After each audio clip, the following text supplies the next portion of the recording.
Ассаламу алейкум. Витаю вас, друзья. Что это такое? Ассаламу алейкум. Еще раз витаю вас, друзья. Сегодня 9 января 2023 года. С вами снова я, Аслан Арцуев. Канал Human Rights Center Ичкерия. Канал Реалити временно забанен. Еще несколько дней. Ну, наверное, мы будем на этом канале еще пребывать, так как этот канал вроде бы в России, в фашистской России, еще не запрещен. Поэтому, наверное, мы останемся на этом канале. Так что, если у вас знакомые, друзья есть, рассылайте ссылку в социальных сетях. И с того канала всех наших зрителей переманивайте сюда, на этот канал. Наверное, будем раскручивать этот канал, так как тот и запрещен, и уже там один страйк прилетел, и может прилететь еще один. Просто еще раз повторил. Так, за рулем буду слушать. Отлично. Всех витаю. Машдова, Шадерша, Анархист, Хамзат, Фрея, Аслан, Адам. Все, друзья. Ури. Вот такие вот дела, Дион. Друзья, приветствую вас. Многие мои подписчики, мои старые подписчики, мои древние подписчики, которые на протяжении уже почти 4 лет мы ведем уже этот наш стрим, по-моему, в марте, да, или в феврале будет 4 года, как я начал вести. И то, что у нас День блогера будет именно с начала ведения моего канала. По крайней мере, я так везде распространяю. Так, витаю. Лео, всех витаю вас, друзья. Всем салам, Аслан радует. Взаимно, Файтер, витаю тебя. Витаю, дорогой. Так, ну, как обычно, сообщение от Генерального штаба Збройных сил Украины о потерях оккупантов. 590 оккупантов уничтожено. Итого стало 111 тысяч, вдумайтесь в эту цифру, 760. 11 танков за прошедшие сутки уничтожено. Итого их стало 3080. 17 боевых бронированных машин. Итого их стало 6147. 4 артиллерийские системы и 3 РСЗО.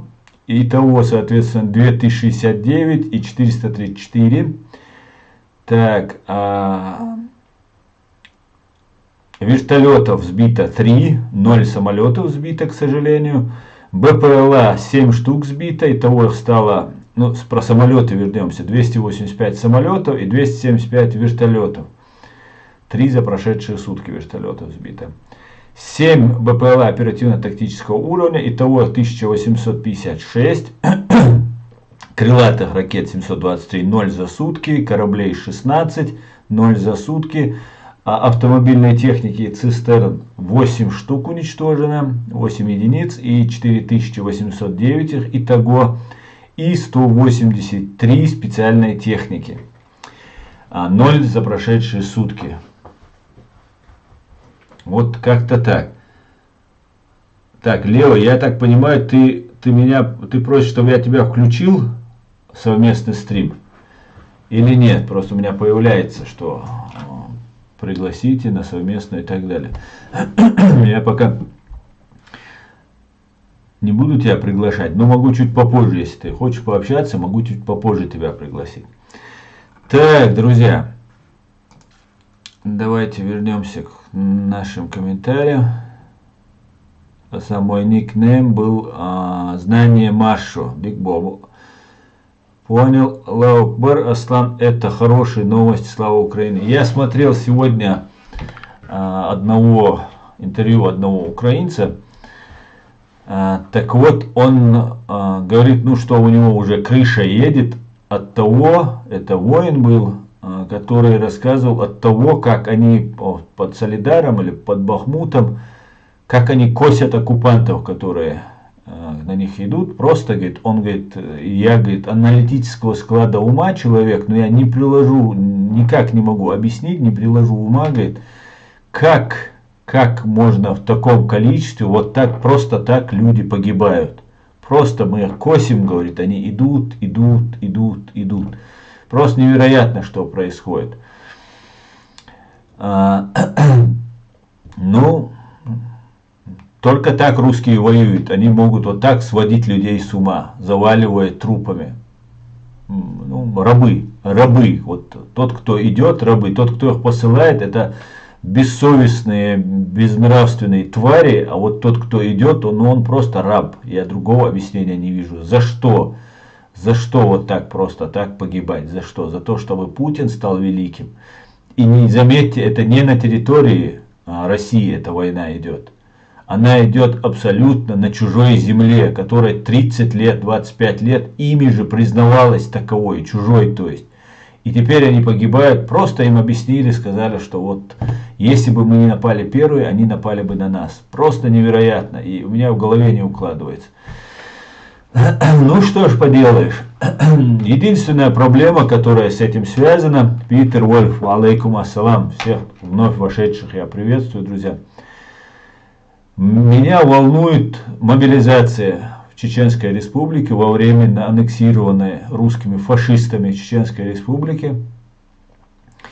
Идут массовые облавы, вынуждают, запугивают, избивают, угрожают всячески.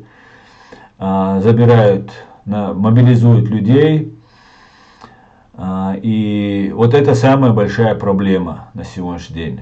На сегодняшний день первые, кто шли воевать против Украины, я не считал этих людей в чем-то, ну, их ничем нельзя было оправдать, вот этих людей.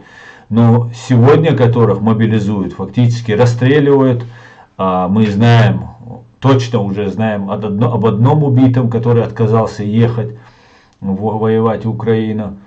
Ну вот таким вот образом, если не едешь ты, то могут убить твоего брата, забрать твоего брата, если кто-то спрятался, не идет служить, не попадает под эту мобилизацию, то могут забрать брата, могут убить, могут избить, могут посадить, хотя лучше сесть, я считаю, чем идти воевать.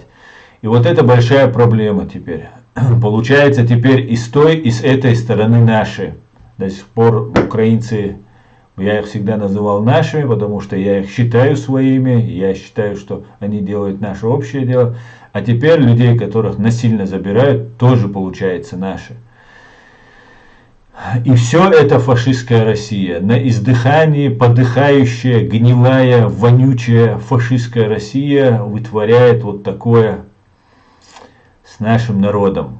Большому сожалению, большому. Ну, давайте почитаем ваши комментарии. Еще, друзья, пишите комментарии, распространяйте ссылку на наш стрим, друзья. Ставьте лайки. И пишите ваши комментарии.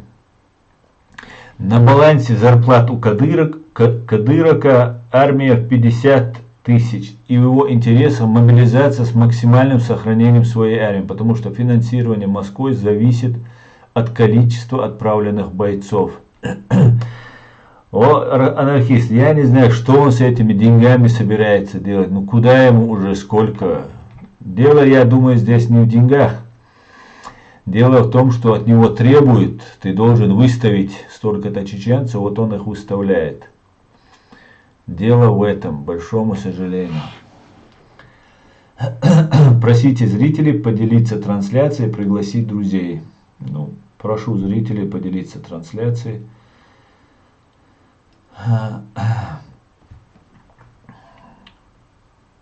Большому сожалению, вот такая вот ситуация.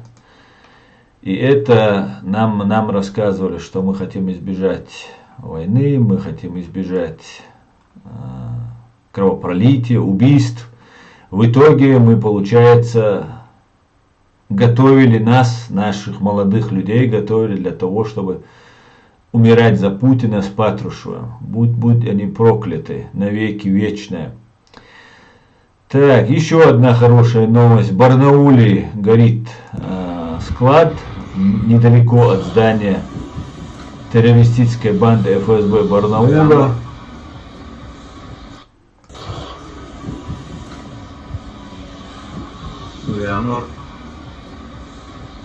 Ну, какой-то большой торговый центр горит, я так понимаю.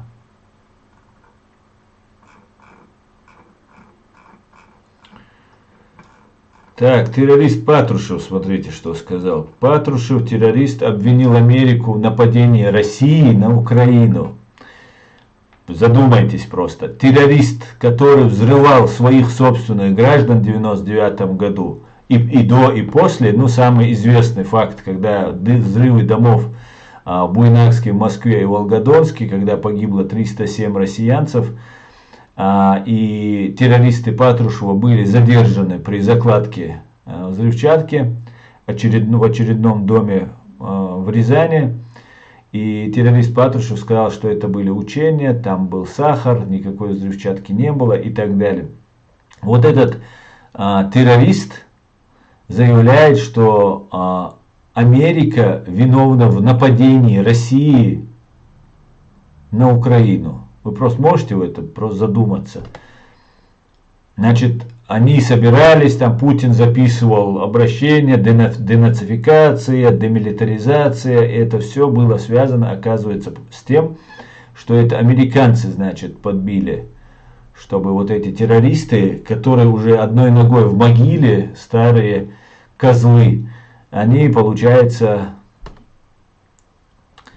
обвиняют американцев в этом. Ну, я понимаю, для чего это делается. Это делается в первую очередь для того, чтобы отмести статью агрессия в предстоящем уголовном Гаагском трибунале.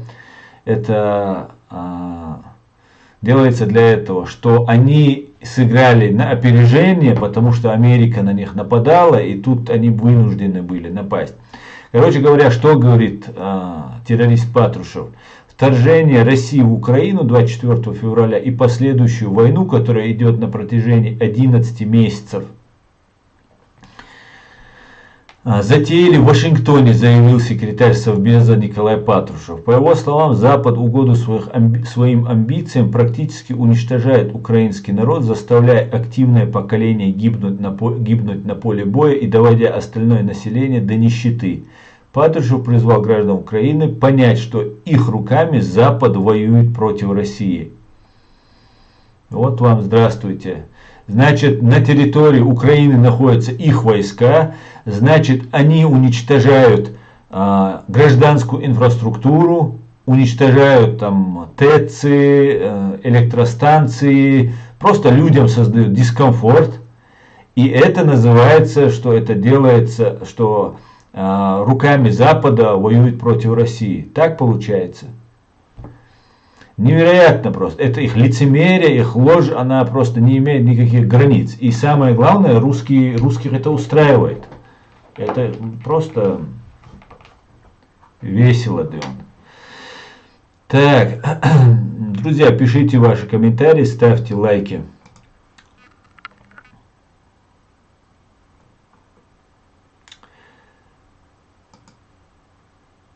Так, Россия это страна рабов. Просто жаль, что там живут хорошие люди. А те, которые за Путина, за путь Ахмад Хаджи, да будет им ад там вечный, пусть Аллах уничтожит. Кило есть кило, говорит Адам Польский. Вован гнусный, ассаламу алейкум. Аслам, почему блокируете за малейшее противоречие? Ва алейкум ассалам, Вован гнусный.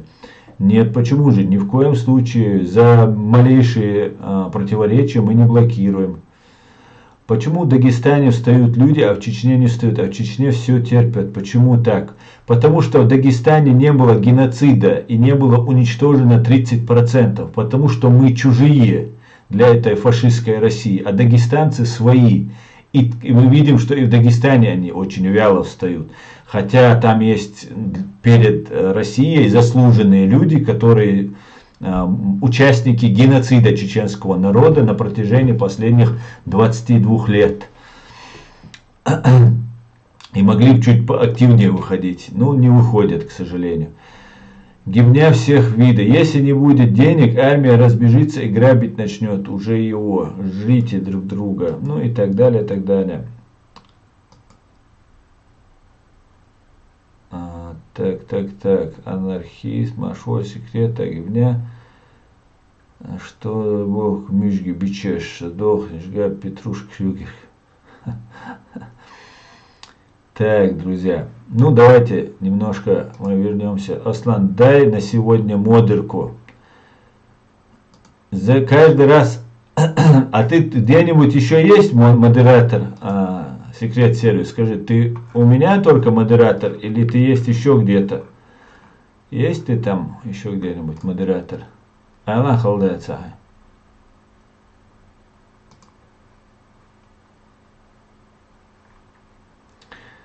Как будто здесь есть что модерировать, Ури. Цадуку война был, что хоча так.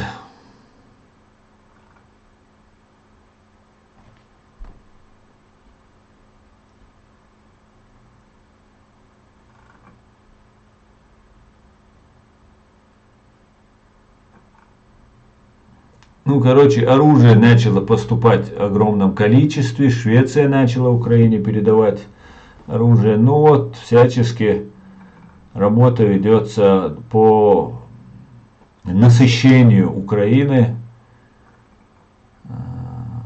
оружием.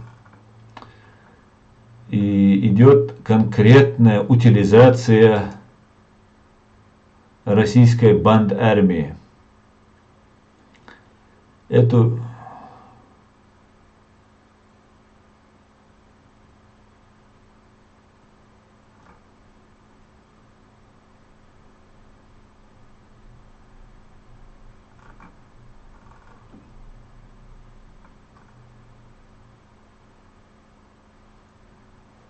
как я оказался в этой группе. Сейчас, одну минутку, друзья, я сейчас покину вот эту группу. Меня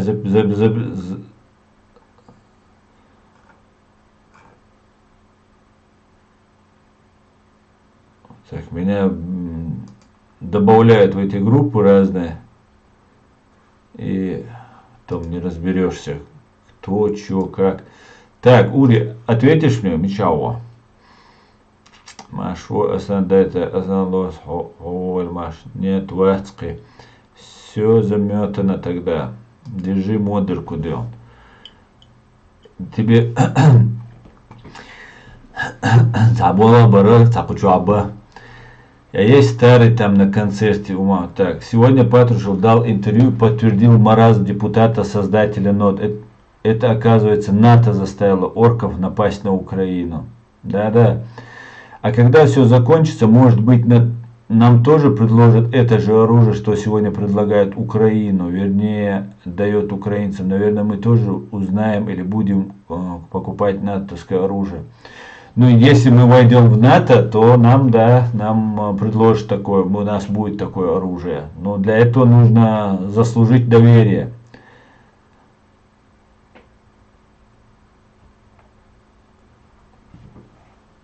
Так, друзья, почему вы здесь в ТикТоке не пишете комментарии, друзья? Что случилось? Что такое случилось? Или я их не вижу просто? Нестабильное подключение к сети у меня пишет.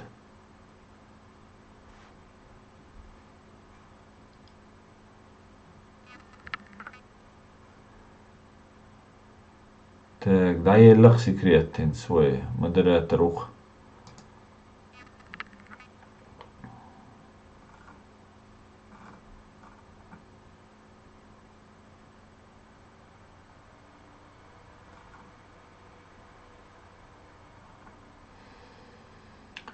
Потери, конечно, очень большие у русских. Уничтожают только так. Только так.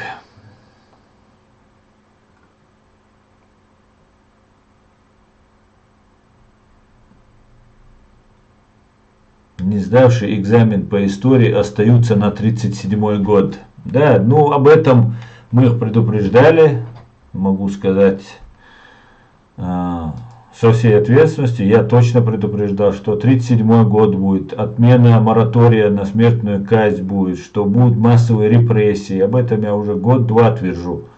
Выезжайте, будет мобилизация всеобщая. Сперва призовут таких, потом будут всех подряд призывать. Сейчас уже границы уже старше 55 лет уже не выпускают из фашистской России.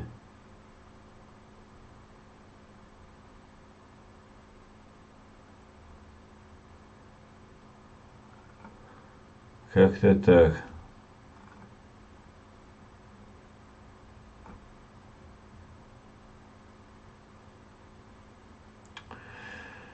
Как-то так, как-то так. Ну, вы договорились, да, в ТикТоке комментарии не писать, да. Ну, как хотите, как хотите. Нельзя договариваться о мире с теми, кто пришел вас убивать. Голда Меир сказала эту крылатую фразу.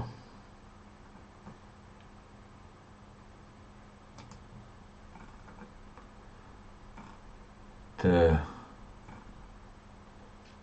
Я вам говорил, что Германия, наша Германия, больше не зависит от энергоносителей из России. С 1 января по нулям газ, по нулям уголь и по нулям нефть. Так что, Господи, благослови Германию. Отлично. Здесь конкретно нужно еще зачистить разную агентуру фашистскую, которая здесь в огромном количестве еще, по всей видимости, пребывает.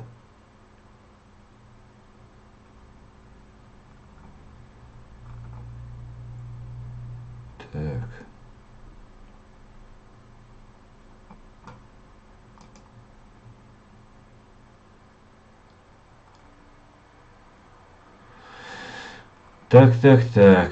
Так, возвращаемся.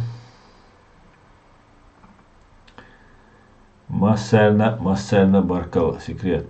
Современное оружие можно получить, не вступая в НАТО. Надо принимать участие в международно-научных проектах. Слово теперь ногче за вашей молодежью. Да, Файтер, совершенно верно. Но вступить в НАТО – это гарантированная безопасность для нас. А для нас важна сама безопасность. Так, Файтер, у нас молодежь немного другим занят. Надеюсь, что кто-то заинтересуется этой темой. Да, но сейчас интересуюсь, не интересуйся, нужно в любом случае иметь свое государство перед тем, как что-то делать.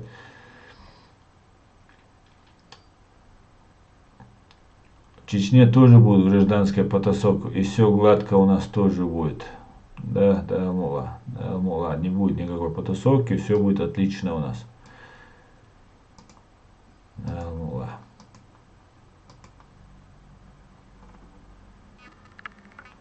Так, сегодня что-то вы все какие-то грустные и так далее. Друзья, то, что у нас сейчас происходит в Чечне, это, повторюсь, геноцид, который русские террористы нам готовят. Ну, смотрите, подписывайтесь, заходите, ставьте лайки, не пишите комментарии в ТикТок. С чем это связано? Это у меня нестабильное подключение в сети, вот у меня написано, или с чем это связано?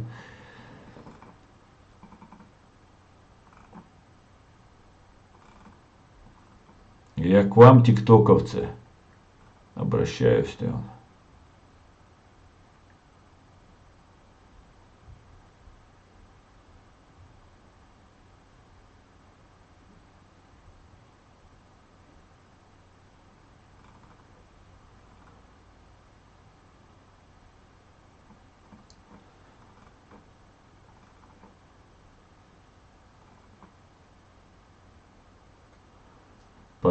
Под Бахмутом 5 января погиб украинский пауэрлифтер Андрей Дмитриев. Вечная слава герою. Столько людей погибает, столько людей. За что просто? Невероятно просто. Невероятно.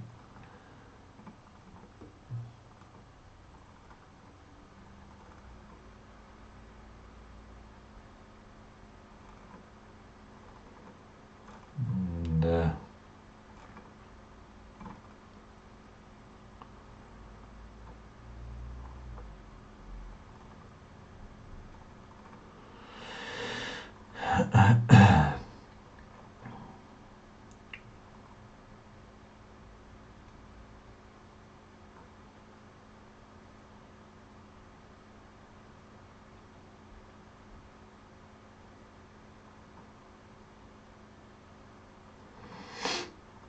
Так, Хадицел.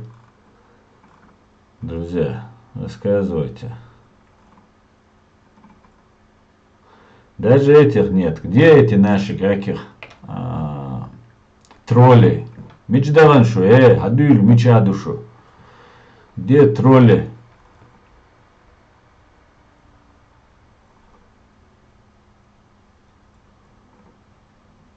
Так, подарок. Дуже дякую за подарок. Дуже дякую.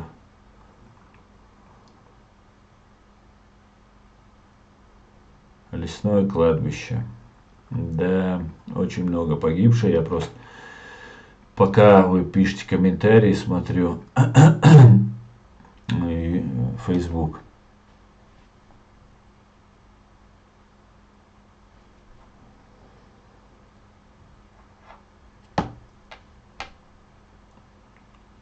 Секрет, молодцы, Германия, ЕС. Официальной поименной статистики мобилизованных из ЧРИ нету. Нету, анархист, к сожалению, такой нету. Информации очень мало. Все, как бы, у нас 37-й год доступил давно, в России он только наступает, у нас он уже давно, и многие просто, знаете, вот эти разные агенты, которые были сюда засланы, и которые давали людям надежду, в виде блогеров, я имею в виду, там, они сдавали всех. Вот, например, Тумсу Абдурахмана, он сдавал всех, кто с ним связывался, просто поголовно всех сдавал. И люди еще больше закрылись. Они думали, раз с бородой, раз мусульманин, там, иншаллах, машаллах, то этот человек свой, там, и так далее, и так далее. На самом деле вышло так, что все, кто с ним связывался, кто помогал, то же самое, когда касается вот этих Ингулбаевых, Рус-Адат. Помните человека, молодого человека, которого Магомед Даудов или Тимур Даудов посадили на бутылку его фактически. И потом, говорят, его убили, взорвал его Адам Демирханов, просто, говорят, в рот засунули лимонку и взорвали. Ну, об этом так писали. И после этого люди просто перестают верить и закрываются. Ну и, соответственно, одновременно меня называют агентом ФСБ, там каким-нибудь атеистом, каким-нибудь врагом чеченцев, врагом мусульман. Ну и как бы в голове у молодежи остается, и таким образом они вот отговаривают. И поэтому мало поступает информации, все боятся, тотальная прослушка, ну и так далее, и так далее. Вот как-то так, Дион. Если вы помните, как все вот это начиналось, то не очень хорошо все происходит вот со всей ситуацией, которая есть. Кое-какая информация, которая поступает, но ее озвучивать нежелательно, потому что просто могут выяснить, откуда это происходит, это утечка этой информации. Аслан, гибня занята пожиранием друг друга. Не подключенный в сети, это значит, у тебя проблема в ТикТоке, в сети. Нестабильное подключение сети у меня написано, но одновременно здесь подписываются люди, заходят, там даже подарки делают, но при всем при этом нету комментариев почему-то. Люди просто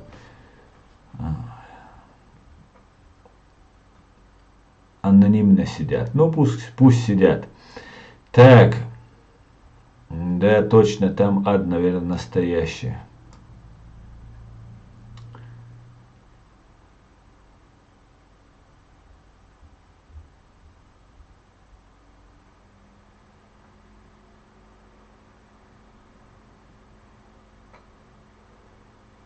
Так.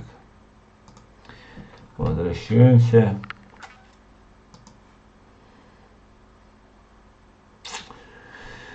Так, ну давайте почитаю вам немножко о Солидаре. Это одни из самых таких горячих мест на сегодняшний день. Бахмут и Солидар. Очень много погибших русских террористов там. Ну и, соответственно, есть потери из страны Украины. В Солидаре враг использует наиболее профессиональные отряды вагнеровцев, но не имеет успеха, командующий сухопутными войсками Сырский. В Солидаре генерал-полковник Александр Сырский предпринял конкретные мероприятия по организации обороны, усилив направление перекидыванием дополнительных подразделений. Враг снова начал отчаянную попытку штурма города по разным направлениям и бросил в бой наиболее профессиональные отряды вагнеровцев. Вместе с тем, благодаря мужеству наших защитников, противник понес значительные потери и в очередной раз отступил, несмотря на пропагандистские вражеские заявления о якобы захваченном Солидаре, заявил Сырский. Так что все это ложь, которую, как обычно, русские вещают, Солидар не захвачен, идут тяжелые, серьезные бои.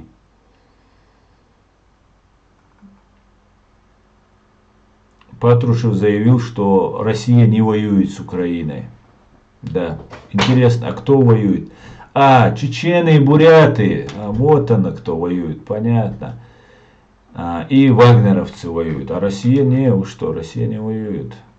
Путин вообще ни при чем с Патрушевым.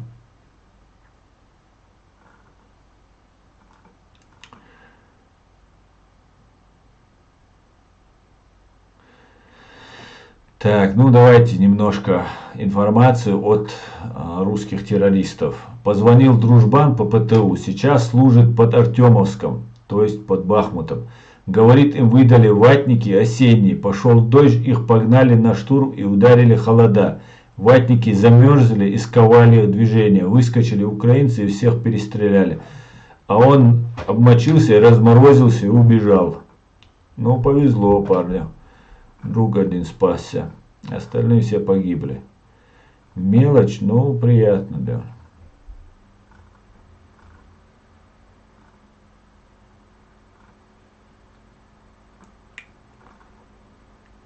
Ну, здесь конкретные бои. Я вот смотрю, то, что происходит.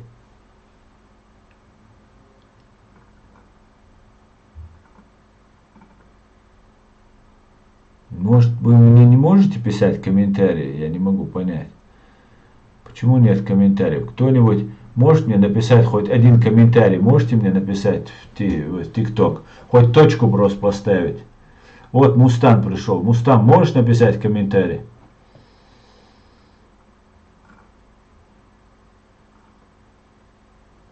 Просто я не могу понять, почему ни одного комментария поставил.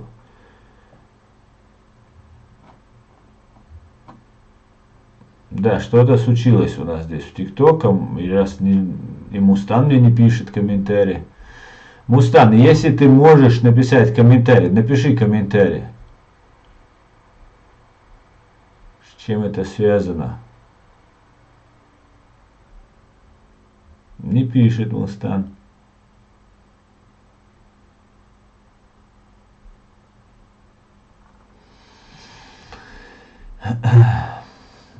Короче говоря, какая-то беда у нас тут случилась. Сейчас, может, можно это исправить как-то. Я там поставил, что комментарии могут писать только подписанные. Так, давайте сейчас я попробую изменить. А как теперь мне это изменить? Значит, вы все не подписанные у меня здесь, кто мне писали комментарии. Все понятно. Я просто...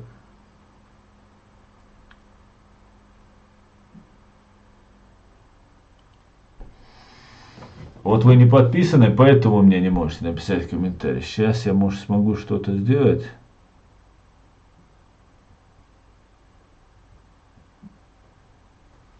Я уже не знаю, как это можно изменить.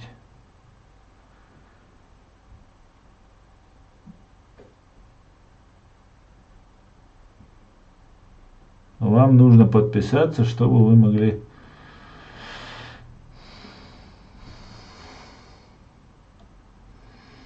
Короче, друзья, ну вот. Я сам виноват. Я думаю, почему вы не можете мне написать? Комментариев нет. А я поставил, может, вообще никто не может мне написать. Кто у меня здесь в Ютубе? Можете зайти в ТикТок и посмотреть, можно ли мне написать комментарий. То, что нельзя, я понял. Вообще, подписанный может мне поставить? Может, я с СМС гущу ю, дидо, а СМС гущу.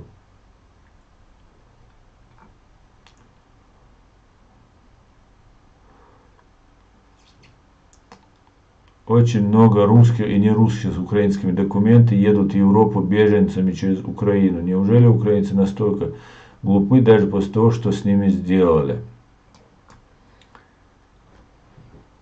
Это я виноват, значит.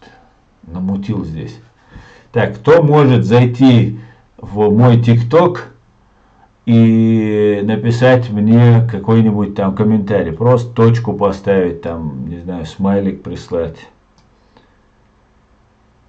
Они, китайцы, мутят. Они, Асан, что произошло с папой? Кто-нибудь из наших сказали что-нибудь? Асан, что произошло с папой? Кто-нибудь из наших сказали что-нибудь? С каким папой? Ты о чем, Аслан Лорс?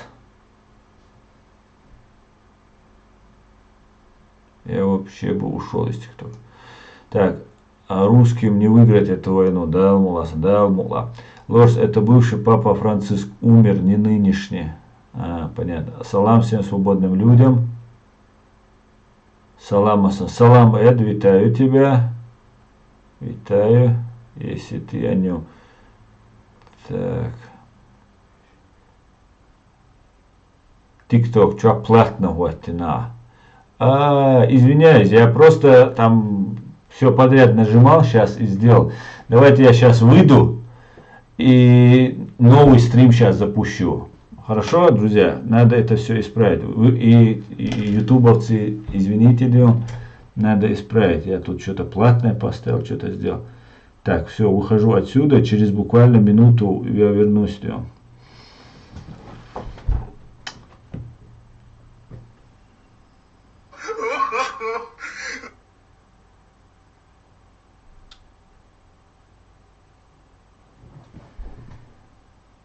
Настройка,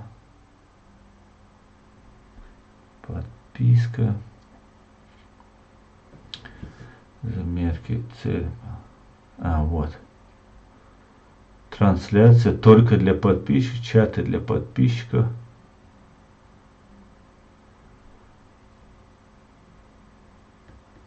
По-моему, вот это я тут нажал.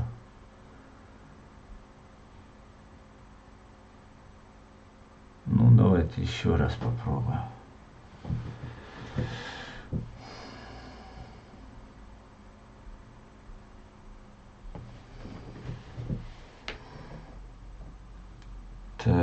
Так, салам всем свободным людям. Büyüstik, hayır büyüstik, машой, леди. Так, Лорс, я не жалую их. Так. Ну что, давайте, кто может, кто самый разбирающийся в этой технике. Вот. Напишите, поставьте, вот кто зашел сейчас, несколько человек зашли, поставьте точку, рукой помашите, что можете сделать, проверим. Без билета зашли на эфир. Вот, все, пошло, вот, отлично. Угу. А как там было, как выглядело, напиши, скажите мне просто, чтобы понимать, потому что я сделал, что только подписчики могут ставить, писать комментарии. Вот, все отлично, Баркал Масана. Пишите ваш комментарий, ставьте лайки, и все будет Ичкерия.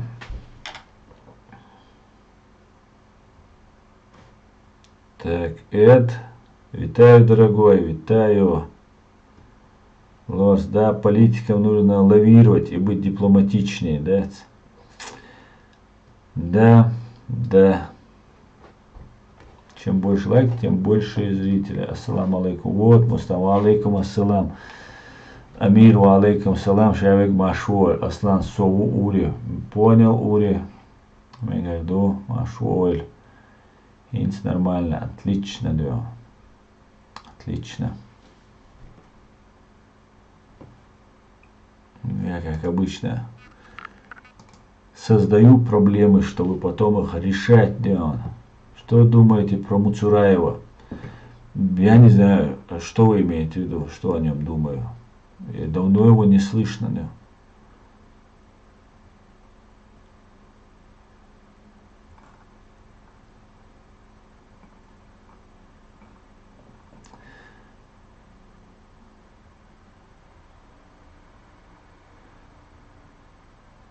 Все, тогда возвращаюсь. Ага, личку я зинахон, хожурго, потом. Мегарду Мустан, Мегарду. Если женщина...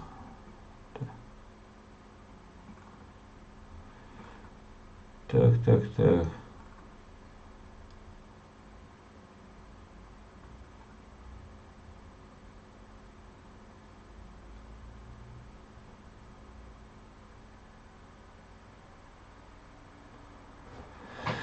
Я не знаю, Амир, я не знаю, вернулся он в Чечню или нет. Я не знаю. Когда-то он там возвращался, было такое. А что там дальше, не знаю.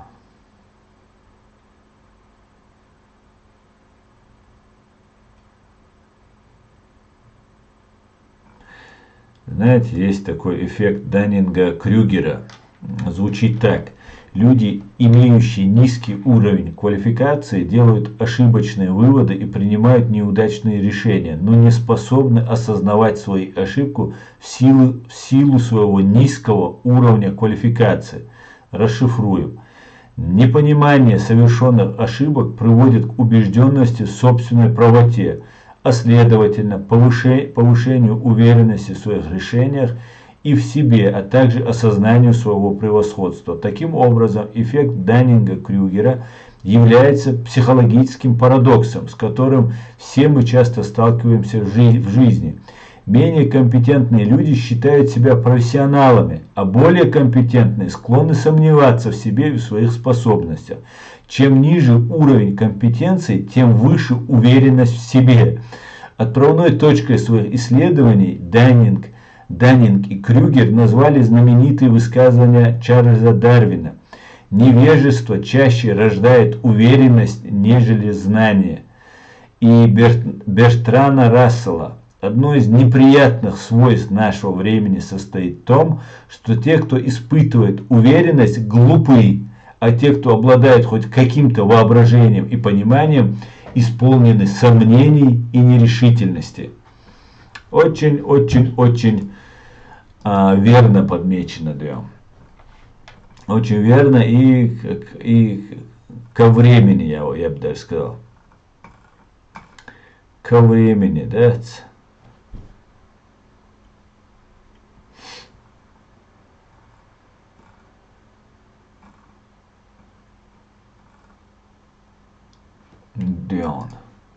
Дон. Так, без билета зашли. Так, Полина. Папа Римский оскорбил чеченца. Кто-нибудь из наших ответил на оскорбление? Ну, ответил. Почему? Вот на немецком языке ответил парень, который живет здесь, в Германии.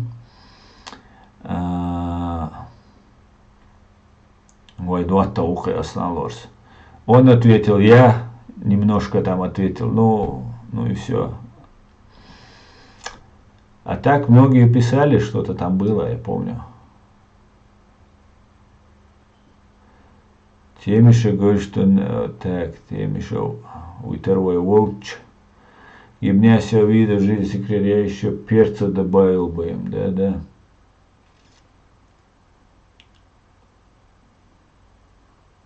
Ну что-то вы сегодня вообще какие-то вялые, друзья. Понедельник, день тяжелый, да, после праздника вышли на работу, было тяжело, устали, пришли и вот тебе раз.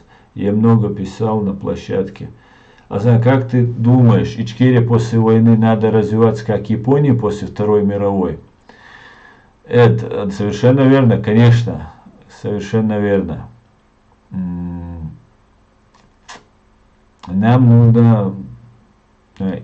Я знаю, что это вообще считаю, что я разговаривал когда с Полом Гоблом, я сказал, что мы бы хотели бы получить в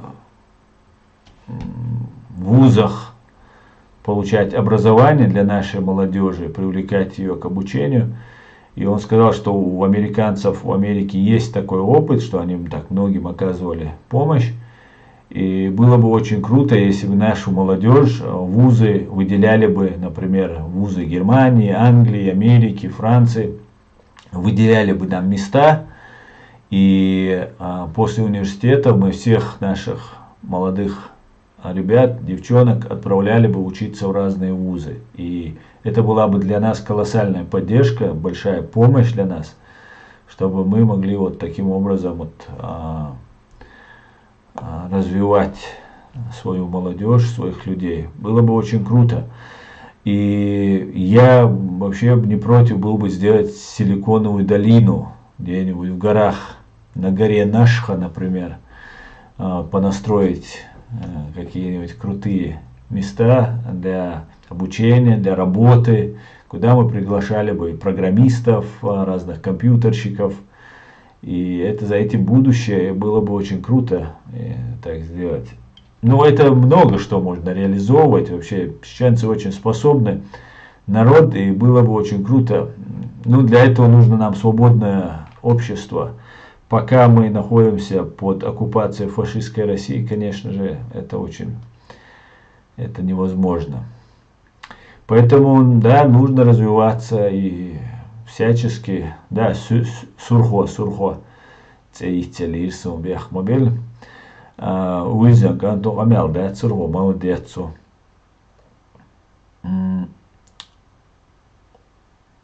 Да, у Аслана на канале есть видео на немецком. Да, сурхо видео было, я его укладывал. У нас много талантливых молодых. Да, Аслан, там тиктоки сейчас и Моусер из Кирхай, да, короче, гибня своих консерв активировали. Да? Ну, понятно. Правда, что миграционные службы Германии работают на Россию, говорит Нохчеборс? Конечно, неправда. Конечно же, неправда.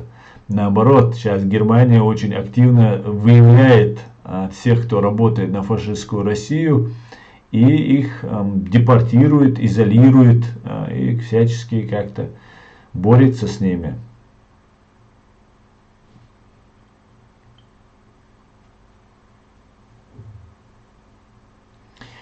Все там сидят, чтобы тебя понять и слушать, мозги нужны. Ясно. Доброй ночи. Добрый Анатолий, здравствуйте. Аснас, мегарду леди, мегарду. Нравится, да еще воды дичь.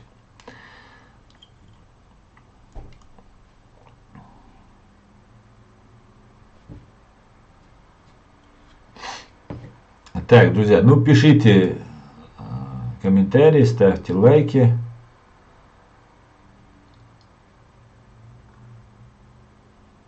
И распространяйте ссылку на наш стрим. К сожалению, я не могу показывать вам видео. Здесь очень интересное видео, которое можно посмотреть, так как если показывать в YouTube, то в ТикТоке их не увидят. Поэтому буду вам просто пока зачитывать.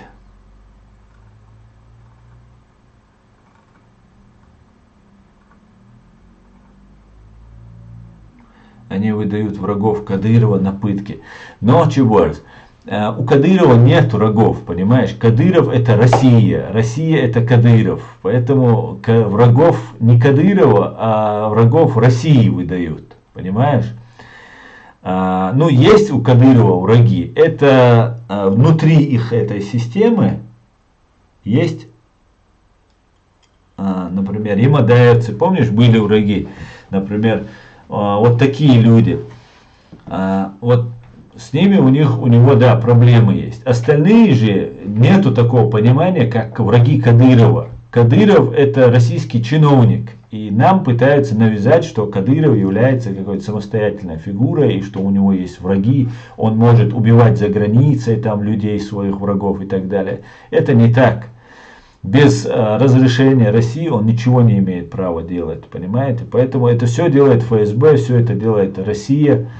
А Кадыров это ноль без палочки, он никто, и звать его никак.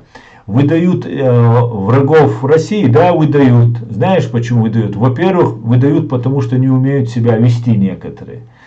Некоторые умеют вести, выдают, эти тоже факты имеются, это правда, да. Был даже выдан парень и был казнен через некоторое время, был убит в спецоперации так называемой, мы знаем, как они проводят, и был убит. Махаури, Ерицин фамилии, Дакцайосон, Мелри, Конторис, Давелек.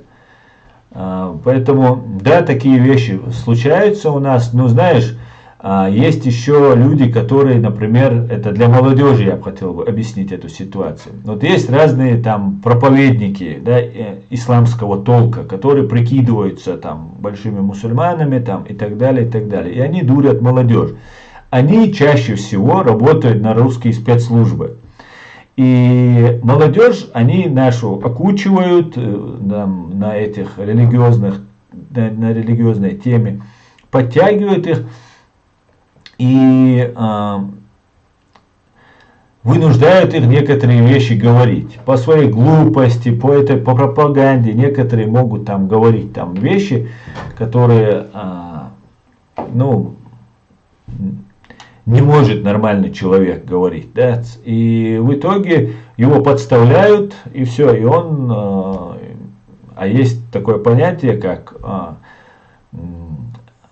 национальная безопасность, и в соответствии с этим пониманием они говорят, вы нежелательны, потом еще не умеют правильно защищать себя, да, приходят, рассказывают, ну, откровенно бред просто некоторые несут, не умея защищать свои права, не зная, как это делать.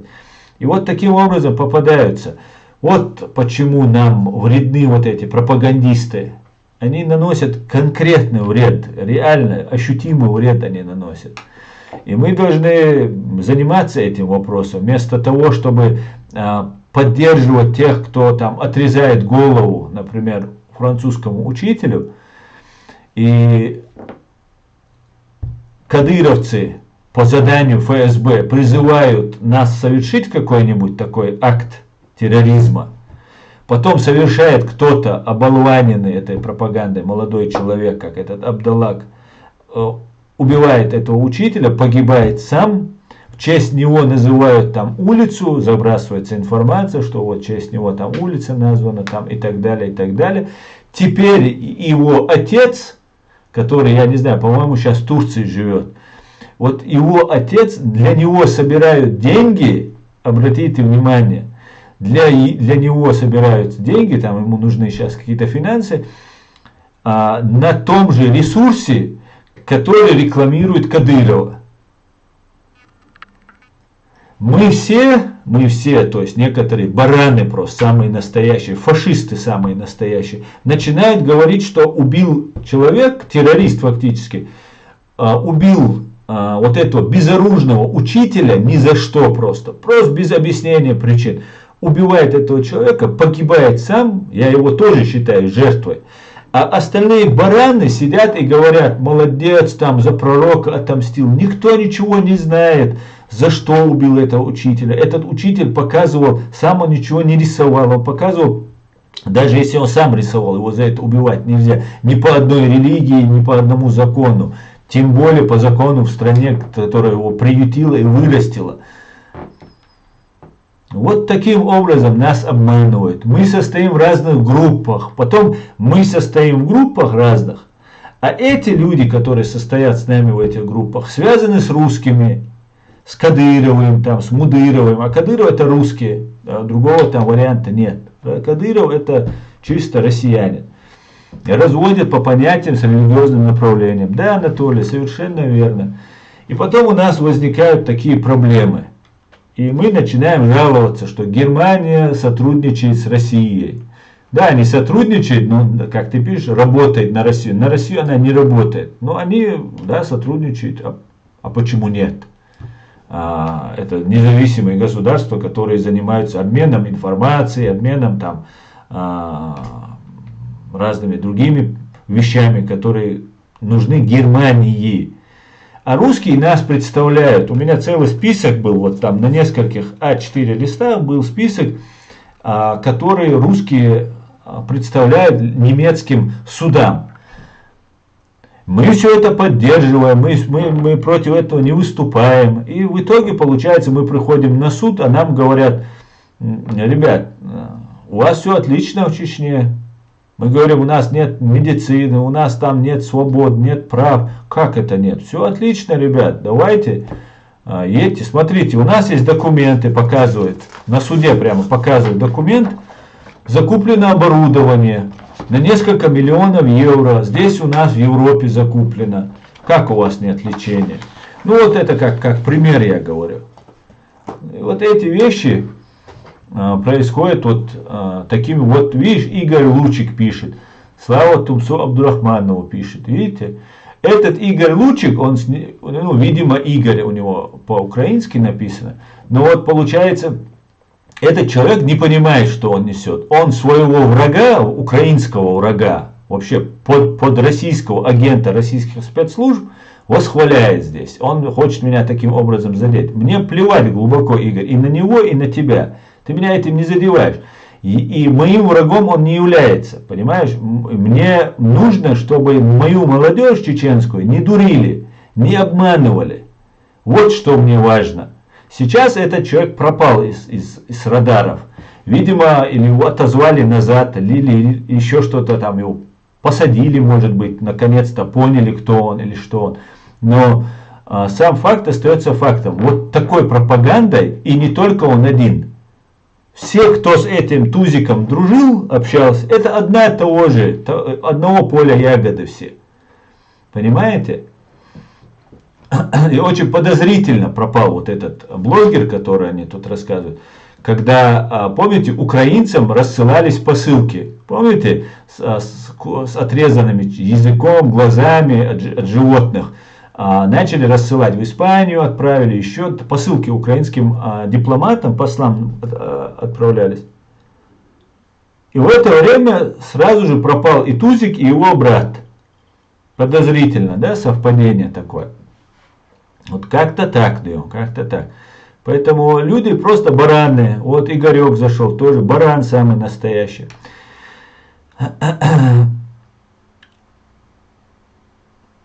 Абдалаки, позор нации, жалко ребенка. Да, ребенка жалко, абсолютно. 18-летний, легко внушаемый просто парнишка, а в итоге сам погиб и нас опорочил на весь чеченский народ. Он там, и сейчас его папа сидит и собирает деньги на что-то, на пропитание. Жили себе во Франции, ведь правильно? Ни одна страна его не принимает теперь. Жили во Франции, фактически просто оболваненные просто люди. Сунам цага аргудуда, валлахи цага сун. У нас дома мобилизация идет, каждый раз у нас забирают людей, а мы сидим ерундой занимаемся. Мы сейчас думаем, что сейчас в России все изменится, что Чечня освободится. Мы уже тут приедем домой быстренько, там займем властные кабинеты. Одни хотят занять финансовую часть, надо захватить финансовые места. Другие хотят другое что-то занять. Кто-то хочет там президентом идти, кто-то хочет еще кем-то идти. А по факту мы не сможем освободиться, пока ФСБ не будет осуждена, пока эта террористическая банда не будет привлечена к ответственности. Надо бороться еще, друзья. Только началось все. И мы не можем еще ничего сделать, понимаете, если мы не уничтожим, не осудим террористическую банду ФСБ. Наша молодежь слепые, как котята. Да, надо, вот для этого мы здесь сидим и просвещаем. Аля Фрея, охчуамавица и антитеррор. Из-за этого антитеррора мне начинают разные вещи приклеивать. Я говорил с антитеррором и просил его не оскорблять мою религию. И он не захотел идти мне навстречу, поэтому, пожалуйста, антитеррора мне здесь и других не упоминай, пожалуйста, Фрея. Ты у него там модератор, и сюда мне его не приглашай, да. Важно привить приоритет, говорить правду молодежи. Да, Анатолий, совершенно верно.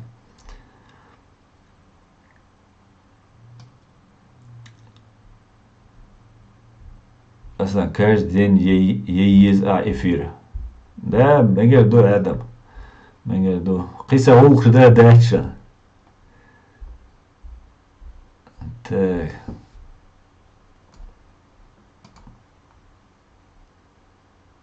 Почему, Адам, ночью ты удаляешь у ее комментарии? Леди комментарий, Адам, ночь, зачем ты убираешь?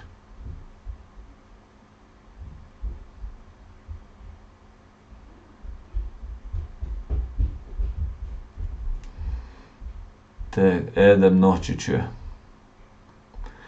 Зачем ты убираешь комментарий леди?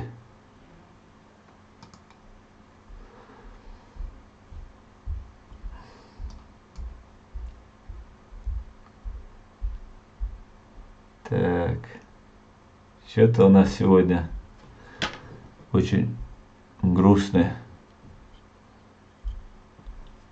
эфир какой-то у нас идет. Ничего себе, более Фрейс. Да, Фрейя, ничего себе. Ассаламу алейкум, хорошего эфира, Джамал. Ва алейкум ассалам.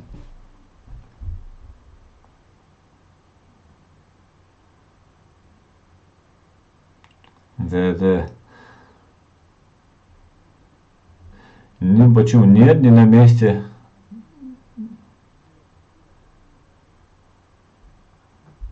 И давай карбуа. Да. Да, ваш солнце, вот зачем вот, я говорю, все равно вы свое там мне пытаетесь.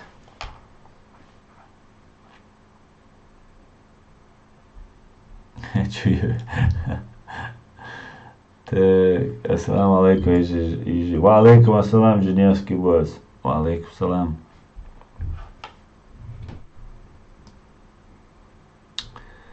Темиш и так далее, да. Ну, да моя Адам Ночичу, она знает, что кто такой Темишев. Леди знает, кто такой Темишев. И все равно она постоянно его навязывает нам сюда. И я знаю, что ты это понимаешь, Адам, но все равно нет оскорблений, поэтому убирать не надо. Просто попроси и все. Сегодня на русском языке Женевский борс. Быть честным трудно, но большое удовольствие. Врать способны слабые люди и убыточные. Да, Анатолий. Честным быть трудно. Я полностью с тобой согласен. Говорить все время правду. Вот что важно.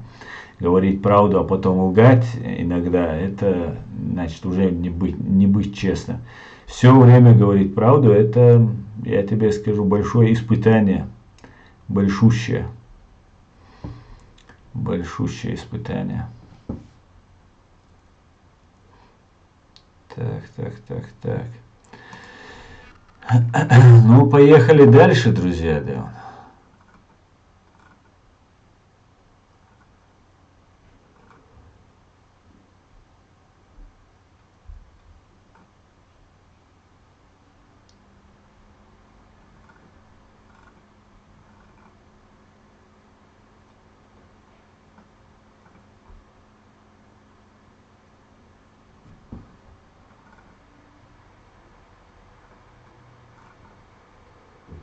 Так.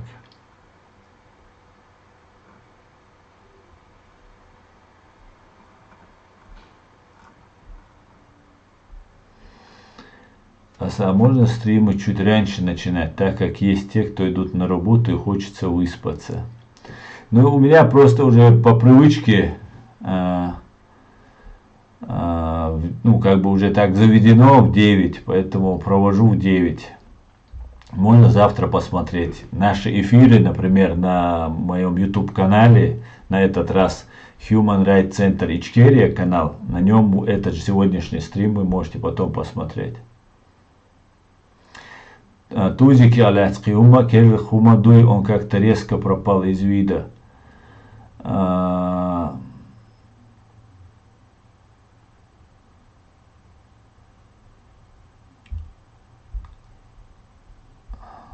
Ну, я не знаю, из вида пропал, ну, есть кое-какая информация, но я пока не буду ее озвучивать.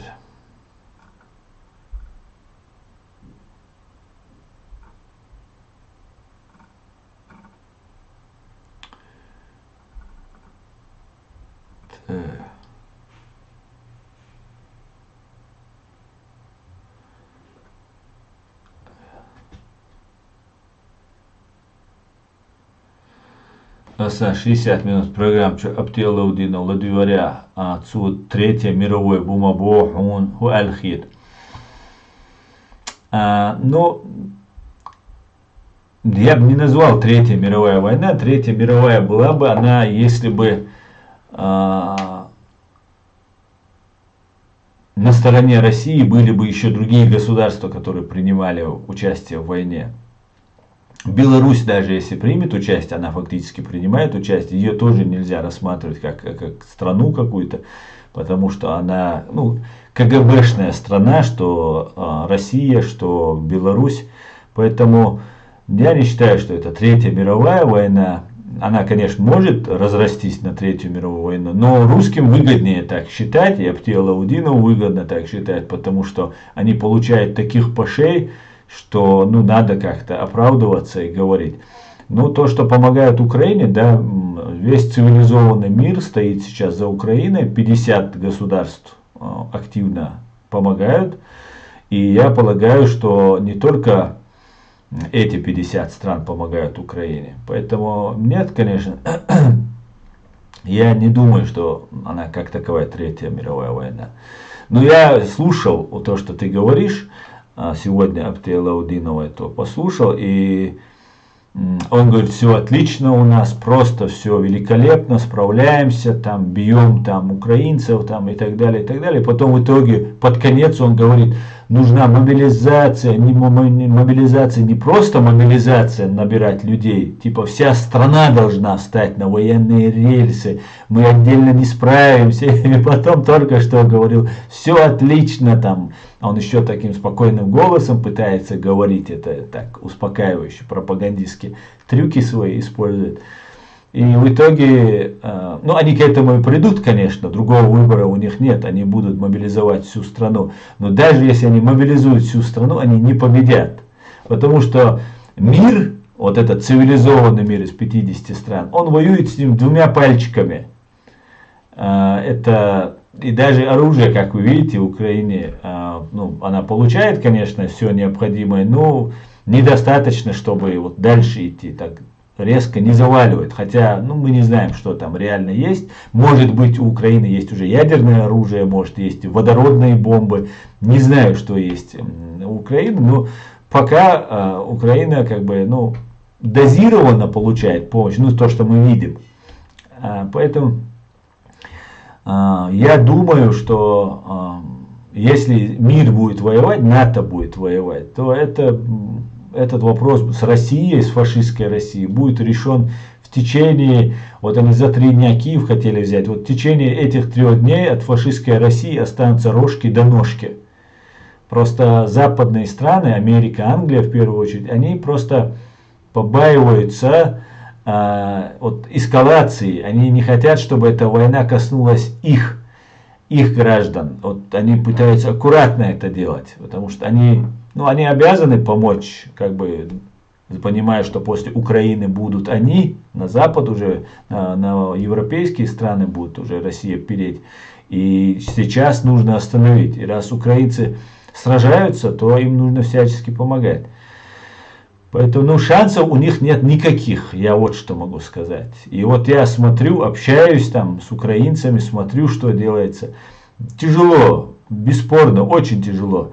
Но невероятные чудеса отваги, чудеса стойкости ну, мне кажется, украинцы наполовину они чеченцы. Вот если они упрутся, Джахар о них правильно писал, что не дай бог, если вы их обидите, и они не настолько слабы, как вам кажется, что живые будут завидовать мертвым. И вот стойкость украинцев, и Джахар говорил именно так и говорил, что на непримиримых сойдутся. Украина не будет участвовать в этой славянизации, своей славянизации, отдавать какой-то фашистской России, причем быть на вторых ролях. Как мне тут, у меня тут пишет анархист есть, да, он говорит, что скорее всего может произойти так, что управление над фашистской Россией передадут украинцам. И Киевская Русь, вот она тогда будет по-настоящему Киевская Русь. И ну, украинцам, когда такое говоришь, они говорят, да нафиг они нам нужны, нам это не нужно. Ну, посмотрим, что из этого выйдет. Но то, что по шее получают русские нешуточные там. Так, я бы хотел, чтобы чеченцы так помог весь мир, как Украине, и чтобы Украина помогла Чечне. Да, Виталик, к большому сожалению, нам не помогли. В таком количестве так нам не помогли. К большому сожалению, большому. Сейчас, я думаю, сейчас мы поставим точку над этой имперской фашистской Россией. Ассаламу алейкум, Ваша. Что с твоим YouTube каналом? Ва алейкум ассалам, Амир. Мой YouTube канал реалити на неделю забанен. Еще, по-моему, 3 дня осталось. 2 дня, по-моему, 2-3 дня осталось. А пока я вещаю вот на свой резервный канал Human Rights Center Ичкерия. Ну вот и все. Как обычно нас атакуют и нам всячески мешают говорить правду.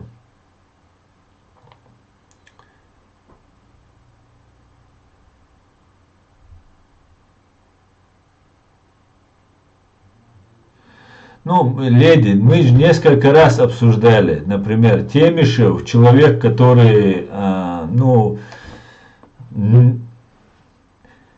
не пользуется, скажем так, уважением в чеченском обществе из-за того, что у него позиция вот, на свободе и независимости не принципиальная была.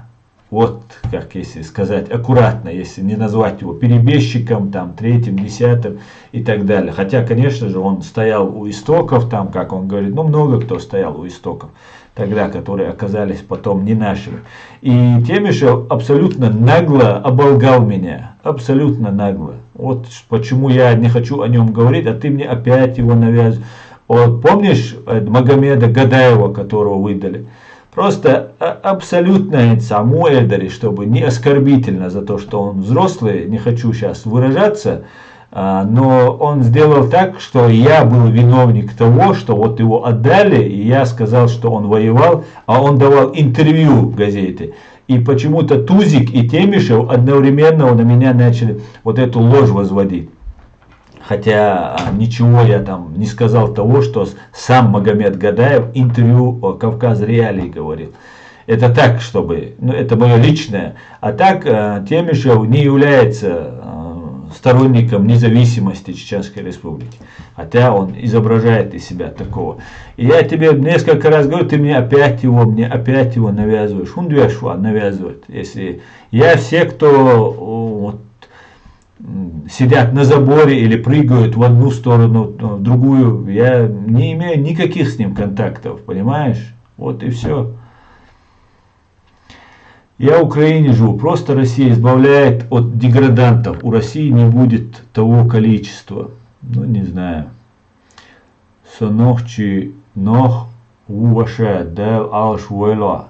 Масу вэлуэ, ночно, машуэль. Не знал, что Темишев брат Уду, к тому же родной брат. Да, говорят брат. Не знаю, почему фамилии у них разные, если он родной. Какой у тебя позиция, Дуата? Хорошая у меня позиция. Ассаламу алейкум. Ва алейкум ассалам. Вини машуоль. Так. Доца Калархсо. Очередной раз вот этот Темишев. Очередной раз, как они привыкли, вот эти разные провокаторы и лжецы. На очередной раз они на меня забросили вот эту свою. А это накопительный эффект имеет. Там Аслан там Гадаева сдал, потом этого сделал, это сделал там и так далее. Это ложь, абсолютнейшая ложь. Да? И что собелвеш аж будет. Ах, вы пишете мне здесь комментарии, я ваши имена называю, ваш общаюсь, или вы, может быть, модераторами у меня кто-то, а потом там вы модераторы. И потом говорят, ушам цашбар, вац, цаниц вац, аслан. Ночи, омцусуа. Да, мула. Так, ассаламу алейкум. Ва алейкум ассалам, сайфулlah.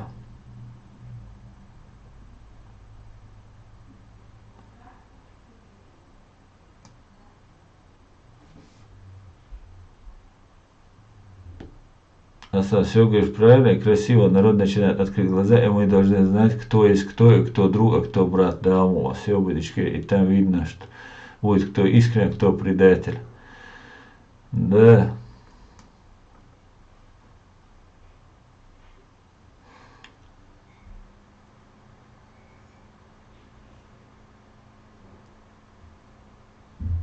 Понятно.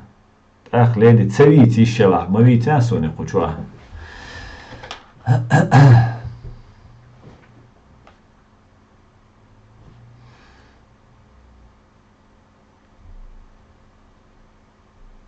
Я с тобой не согласен в некоторых вещах, но я все равно смотрю твою передачу. Я говорю, со мной соглашаться не надо, наоборот, нужно, я хочу, чтобы у нас появилась дискуссия, чтобы мы начали говорить, чтобы мы начали обсуждать. Но это не значит, что мы должны сейчас уже, что вот мы, все закончилось. Надо бороться, идет борьба. Мы должны говорить о геноциде, который террористы над нами совершили. Алейкум ассалам, муслим. А как цивилизованное государство загнало коренное население в резервации, или это ложь? Глеб Вечерко, я не понял, о чем ты. Асан, ты курс, что наша молодежь разочарована в наша ичкерица, так как очень много... Где эта разочарованная молодежь, да, с предводителей? Где эта разочарованная молодежь? Просто скажи мне, почему-то я не вижу этой молодежи, которая разочарована и что-то она делает. Если ты в чем-то разочарован, что-то, что ты должен делать, правильно? Мы пытаемся объяснить, а вот такие вот тузики, Абдурахмановы, Халитовы, кто там еще, мысли ислама, вот эти люди начинают строить халифат и таким образом путают людей, понимаете? А потом выясняется, что по одному вот так щелчку они исчезают, их не слышно, не видно. А как так? Как так получается? Как так получается, что у Халитова брат там работает на Кадырова, сами они работают, и они строят халифат потом? Почему Тумсу Абдурахман занимается прослушками, и это никого не смущает? Какая молодежь? Если молодежь идет за этими людьми, то я не знаю, какие проблемы.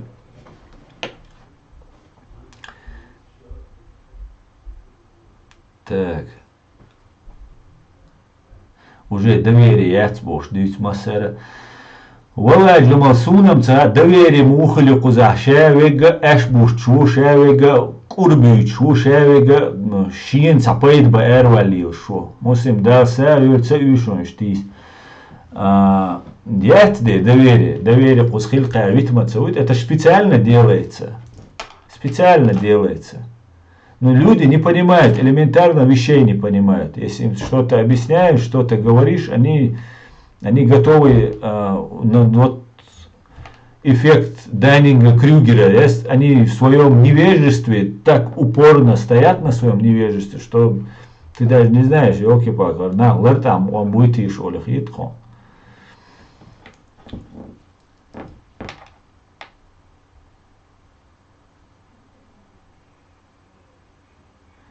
Я не хочу тебя, леди, обидеть, просто уйдстель босвик. Не участвую. Интересный вац и за вац, и санвеговат.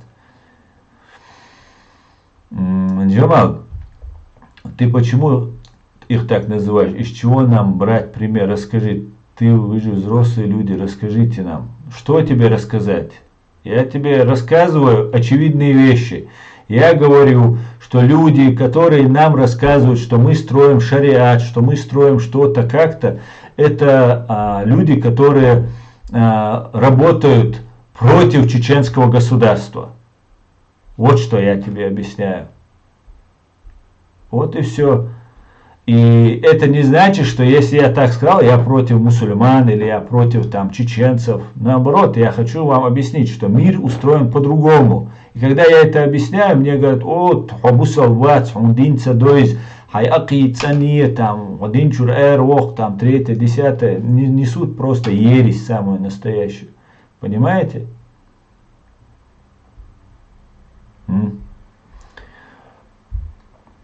И 3 года, это уже почти 4 года, я вам рассказываю, что Тумсо Абдурахманов засланный агент.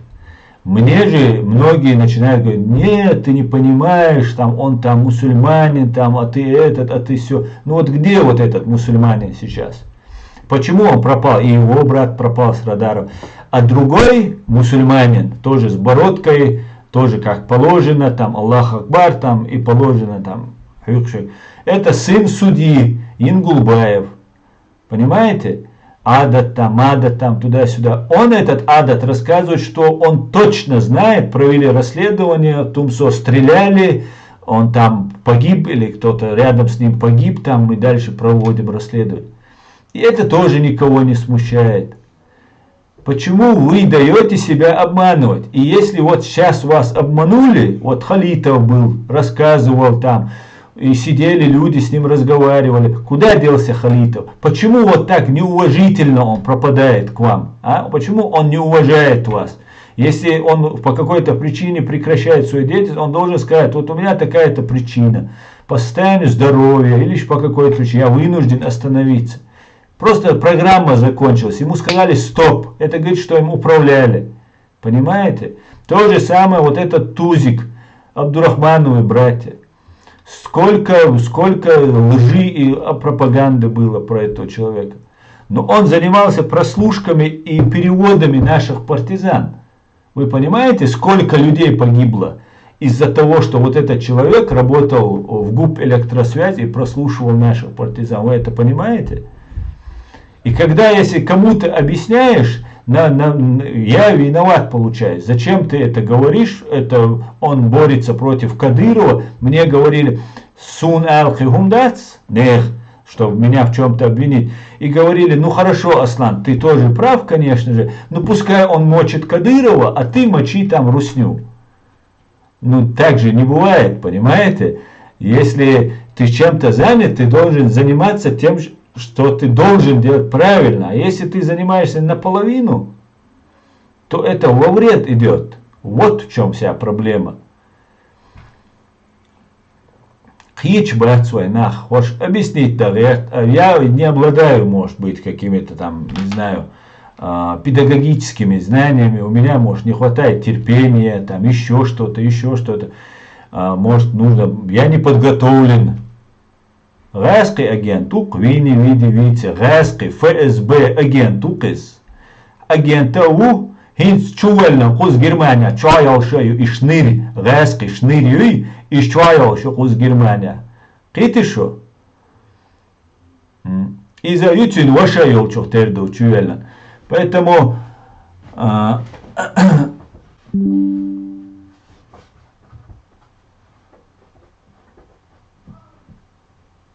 Чувелна Хасан. Чувеллан. Худин уэллан чо. Это я сон. Чувеллан альсака амеш цавил заму хотя бы. Тумсо уэлл не хасун чу. Это ака хундуэллан хайшун. Сун хайшун не хундуэллан. Шер дюч вала игайски вала мекшук нохчи молодежи. Ну вот по-видимому, да, им все равно. ФСБ и вала. Без разницы, ФСБ он работает, на русский он работает. Если он говорит, у него здесь 3 волоска, он, иншаллах, говорит, все это, ну, бред просто. Раскшен ты блобиндель, уэллан. Аслан, привет. Путин совершил агрессию по отношению к Украине, прикрываясь боязнью расширения НАТО. Но это их защита, Глеб. Сейчас они начали говорить о том, что это типа они превентивно напали на Украину. Да. Это они к суду готовятся. А вот те, кто гибнут с тысячами, которые сейчас в Украине погибают, эти мобилизованные, вот эти разные зэки, это бараны, которых отправляют на убой.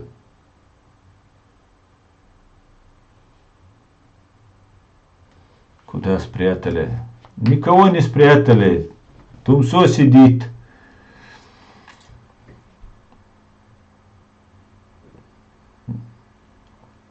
Вот ему объясняешь, вот Рам говорит, то этот человек или он не понимает, что говорю. Я говорю, что он работает на русский. Он говорит, он не оскорбляй его. Я его не оскорбляю. Ровно настолько, насколько он оскорблял меня, не больше. Но я тебе объясняю, ты говоришь, что ты опять за него говоришь. Значит, тебе все равно получается. А каким чеченцем ты можешь быть, если тебя устраивает человек, который работал на русских, который прослушивал наших партизан, переводил наших партизан. А вы знаете, что больше всего у нас погибло от прослушки? Вам все равно. Вам абсолютно все равно. Понимаете? Так, а кто вы? Вы такие же, как он, получается, если вас это устраивает.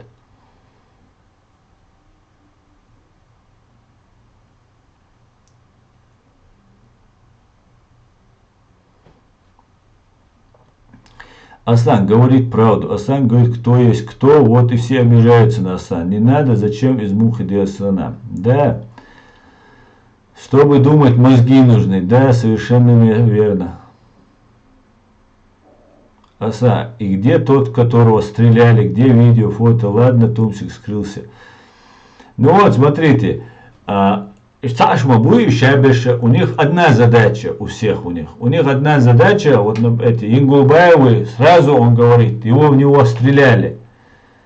Ну, как это стреляли? Как это получается стреляли? И никто за это никого не спрашивает, например, это перепечатывают, все газеты перепечатывают.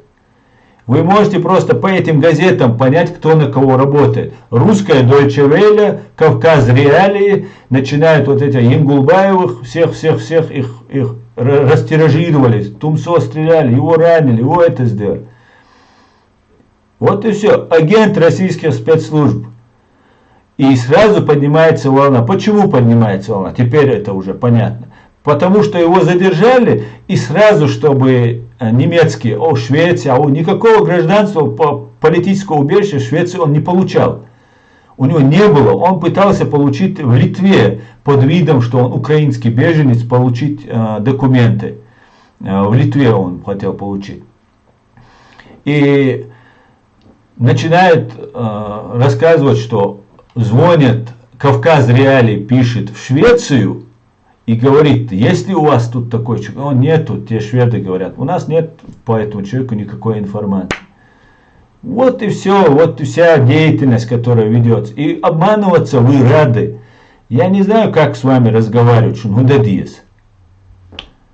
Этот врет, что его стреляли. Этот, работает на русские спецслужбы. Все, кто ему пишет, Азбаама Бегаршик, Массарга Бегарас, что вы сами себе сдаете информацию. Понимаете? Все, кто с ним дружит, они все являются из одной конторы. И обман заключается в том, что они вам рассказывают про религию. И вы думаете, если он говорит про религию, он значит чист. Это не так. Они знают, что вы ведетесь на это, что говоря вам про религию, и поэтому вам подсовывают эту религию. И таким образом вас обманывают. Просто задумайтесь, элементарно себе вопрос задайте. Человек работал во время активного геноцида чеченского народа, он работал в ГУП «Электросвязь», в прослушке. Связь — это вообще ведение спецслужб, не только России, всего мира, всех спецслужб, связь всегда держит под контролем спецслужбы. А во время войны задумайтесь, кого возьмут на эту службу, чеченца во время войны. Насколько вы должны быть доверенным человеком, если вас берут заместителем. А начальником является любитель Сталина, Шмаков Игорь. Это его начальник. Тот пиздатый ли, 2 волоса отпускает этот Шмаков и говорит: иншаллах, машаллах, я мусульманин. Все, это наш брат мусульманин. Олие мадовай, лидия, шумаду свам цаливуар. Дадича 3 года я об этом твержу. И все равно, нет, у тебя нет доказательств, у тебя нет доказательств. Как это нет доказательств? Какие вам еще нужны доказательства? Там много каких есть доказательств. Все, кто вокруг с этим тузиком на митингах собирался, встречался, они все заодно. Все, кто друзья, все, кто с ним якшались, которые с ним дружили,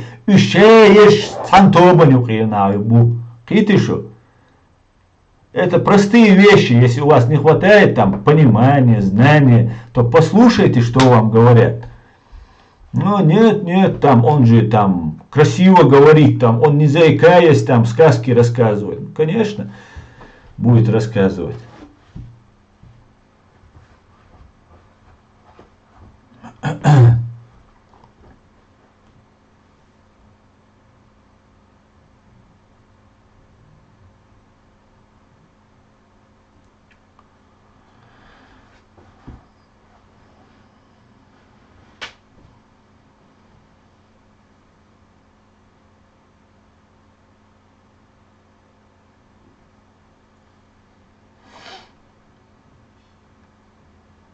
Шашли мадейт. Сунама, например, если вы хотите, чтобы вас обманывали, если вы хотите, чтобы на вас составлялись дела, например. Помните, человек по дорожке, Хачуаяхан, Путин, там наш президент Бош, Амелдейтен, его этот Тумсо сдал. И там еще много-много. Все, кто ему писал, он всех сдавал. Понимаете? Вы этого не можете просто, не понимаю. Вам вред это. Хитишу, вам вред. Я понимаю, здесь сидят люди, которые работают на русские спецслужбы, которые пишут комментарии, тролли, там все такое. Я это все понимаю. Но есть которые и полезные идиоты, которые на русские не работают, но дают себя использовать. Модель чаще использовать.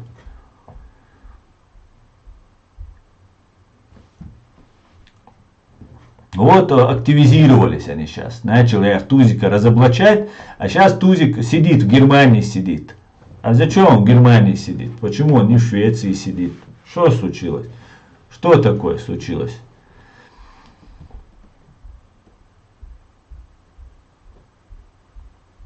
Ну я же тебе привожу доказательства, я тебе факты много приводил, и сейчас только что говорю. Человек в ГУП электросвязи работал, что еще тебе, какие доказательства тебе? Этого тебе недостаточно? Вот, набежали, короче, фанаты Тузика, да. Они не только просто фанаты, есть, конечно, фанаты, многие уже поняли, кто такой Тузик, и вот эта вся эта кодла, которая вокруг него тусовалась. Эти Ингулбаевы и все остальные, это понятно.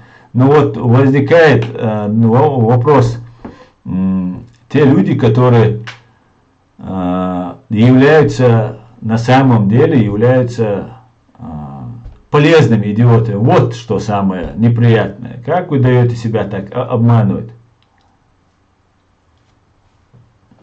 Хаук лично рам, фанат. Вот тебе объясняешь, факты приводишь, ты мне говоришь про каких-то мусульман и сам являешься фанатом. О, доказательства. Я кигу доказательства я ли ешь. Надо улечь, делдаш.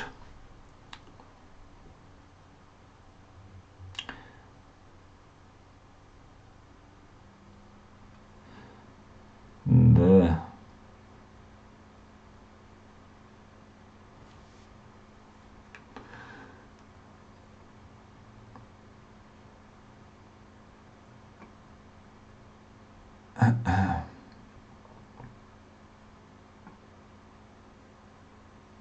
Mayıdır Adam nohçucu. Mayıdır zabanit. Ahun diye söyledi. Mayı.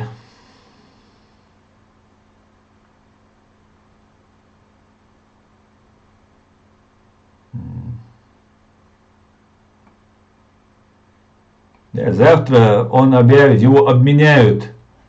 Да, да, Амир, сейчас зайдут и начнут матом, перематом. Скажи честно, говорит. На кого ты работаешь, скажи честно. Я на чеченский народ работаю.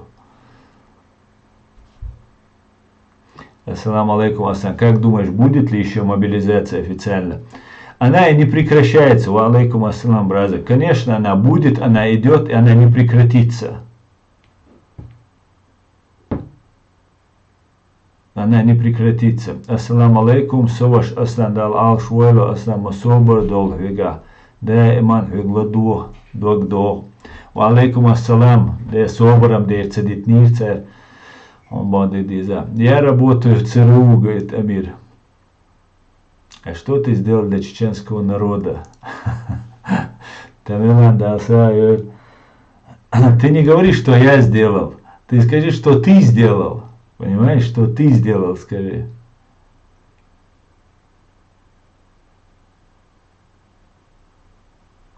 Вот видишь, сидит лжец, да?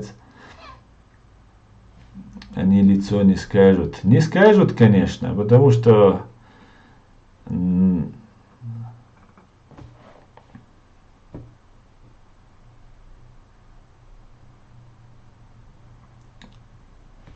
мои версии всегда одни и те же. Ты мне приведи, где мои версии менялись.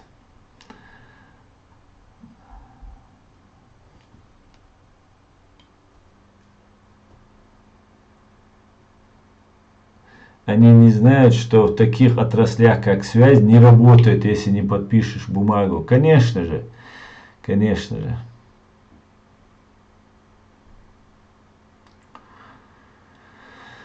Асан, как ты думаешь, сколько ночи уже погибли в Украине? Я не знаю, Веня. Нахелнам бомбу тягаве. Нахелнам, да. Дал алшвойла дюнал, дал Делаон бадерик дал. Дерез масерна вол масудове дал алш. Бадек алам дудвинал цевише. Как говорил мой друг Ури, где бородачи, там торчат уши ФСБ. Да? Именно так, да, чаще всего. Это не Ури говорил, это говорил Крупье. Я тебе не нанимал, иди работать. Вы говорили, что ваше дело правое, что победите. В смысле, ты меня не нанимал? Я что сказал, что ты меня нанимал?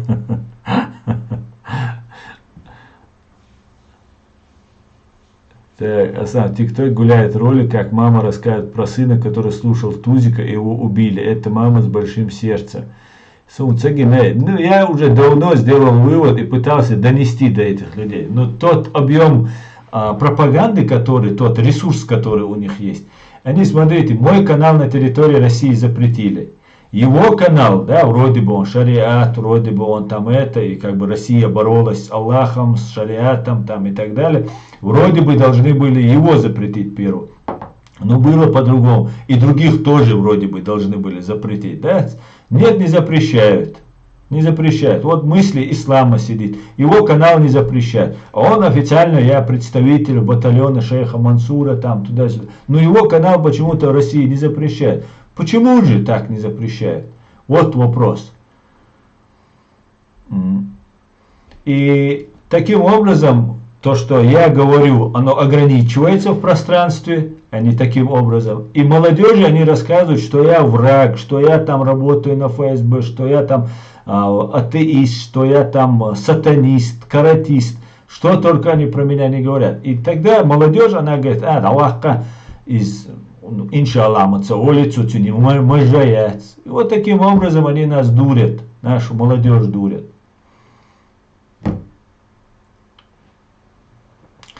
Ну, я пытался помочь, я как мог объяснял, как мог доносил информацию, ну и я буду это делать, мне плевать, если он связан с русскими, я буду их разоблачать, мне плевать, кто там, что там будет, я вышел не для того, чтобы тут кому-то понравится или не понравится, но я думаю, до некоторых дошло это, некоторые дотюкались, понимаете?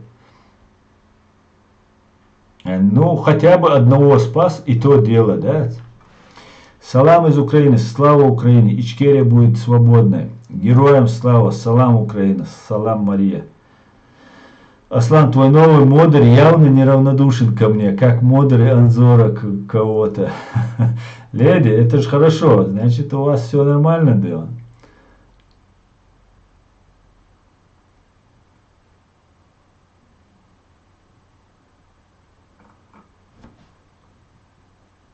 Хайн Халдала дается, каждый день эфире есть, многие люди ходят с закрытыми глазами, надо раскрыть их, им помочь.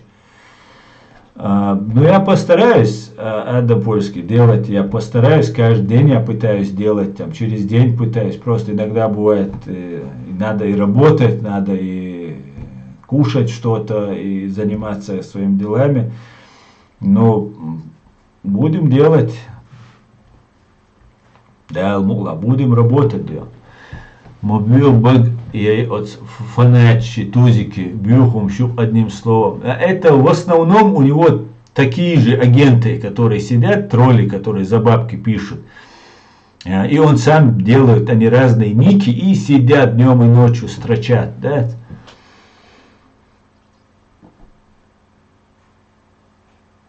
Меня в ютубе преследуют наши салафиты и оскорбляют меня, думая, что я это ты. Ну, у меня нету таких анонимных ников, чтобы я где-то писал кому-то, что-то делал. Ну, может, когда-то я там пару комментариев написал несколько лет назад. После этого мне это показалось несерьезным заниматься. Если говорить от своего имени прямо, открыто, я так и говорю.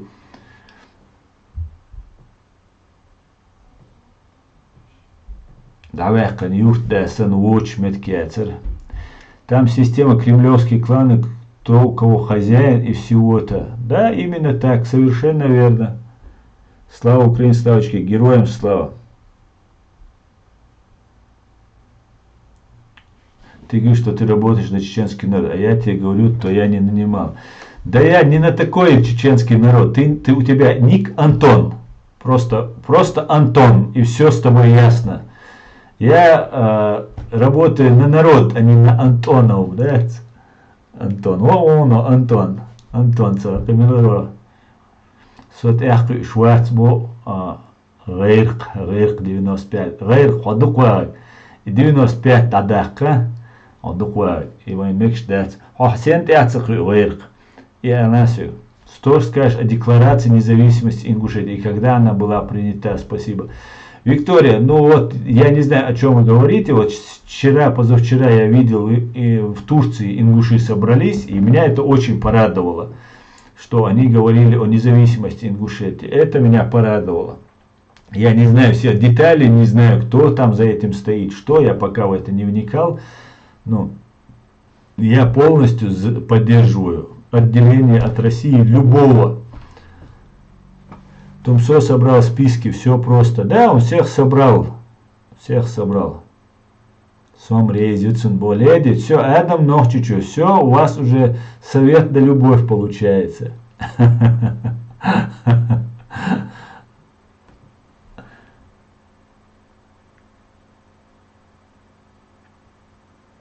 Да. Я Берка, ты ела, побольше бы таких ночи. Да и рейсу аноним. Я вижу, ты хороший человек. Почему ты себе врагами сделал? То расскажи, пожалуйста. Ауаларам дела. И кичуацай дадучтик. Какой Тумсо, какой Хасан. Я независимый, свободный человек. Это цеховики, которые используют. О чем ты? Ты опять мне задаешь этот вопрос. Ты меня провоцируешь, что ли? Антон, يخانيك يا زين أنتون بيقيملوها أنتون يا زين نيك أرجونا عشوا أرجونا والله غاسق شتوات ساري قشور سونيا زي وعروات سرا قيتيا ور مش من هالسهر وجوي بوش أوليتس بوي بوش يتصيرش يا وعروات سرا هذا وليش تصدقوا زاريم خل ده يتصير الحقيقة كافر حقيقة Кефир, молочный кефир. Да. Я ее не вижу без блока. Вот, смотри, у вас все уже нормально. Совет да любовь, Адам леди, дика душиши бортхель. Да, дух да дишуши, ана дади. Многих не вижу без блока. Антила мобила блокирует. О, мессир, авиау алейкум, салам, мессир.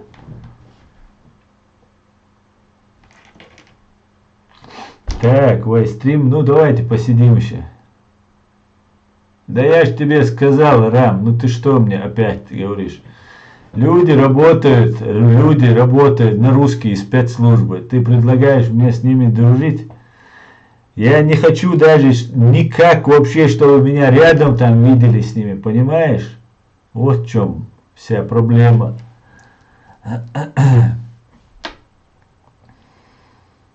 Давайте жить дружно, давайте.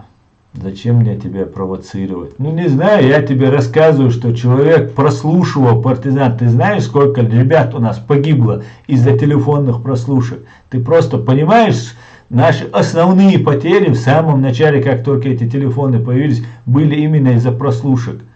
Ты можешь это понять? Ты можешь понять, что человек, который работал в прослушке, который работает на ФСБ, не будет отправлен в Европу, если он не заслуживает очень хорошего доверия. Ты можешь это понять? Если этот человек конкретно не на хорошем счету.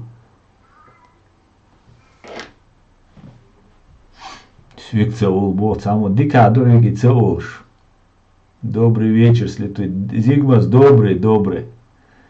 Есть доказательства. Доказательства Буалбинвати прослушки. Электросвязи Буалбинвати, киву доказательства шьезо. Инс мичуаганай, ала? Куда делся ваш этот гуру? Ладно, все, Рам, Хэсу, отвечать Садом. Ты или прикидываешься, или ты реально чуть-чуть не дружишь. Дуда ищет на телефон, Ваня, да? Да, и покушение. Театр с молотком устроили, чтобы получить позитив. Да, но, к сожалению, или к счастью, не получилось уже ничего. Да, все понял, да. Ну, и давайте вы сейчас не будете здесь пререкаться друг с другом.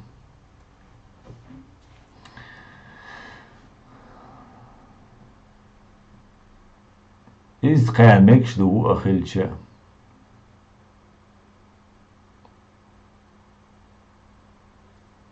Курада, 20-й регион, поделился трансляцией. Вот. Асрик лицо, дупай ситсрик бог. Худу асрик лицо, цаэндек асэллэгана. Лицо, дуй дати. Шумаджо, майхур куча. Знаете, ко мне приезжала девушка чеченская, представляете, она шантажировала. Так, еще кто-то забежал, да? Так.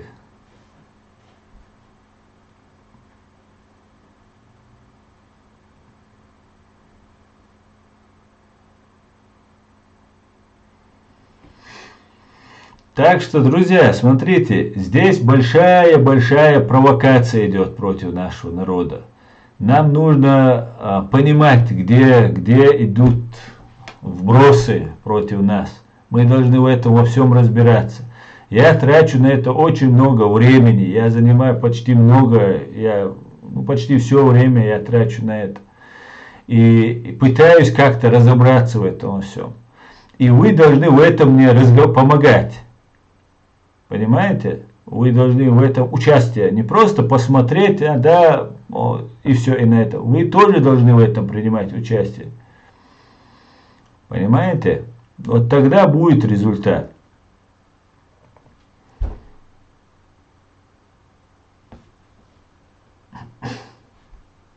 Да, конечно, уходящая, спроси.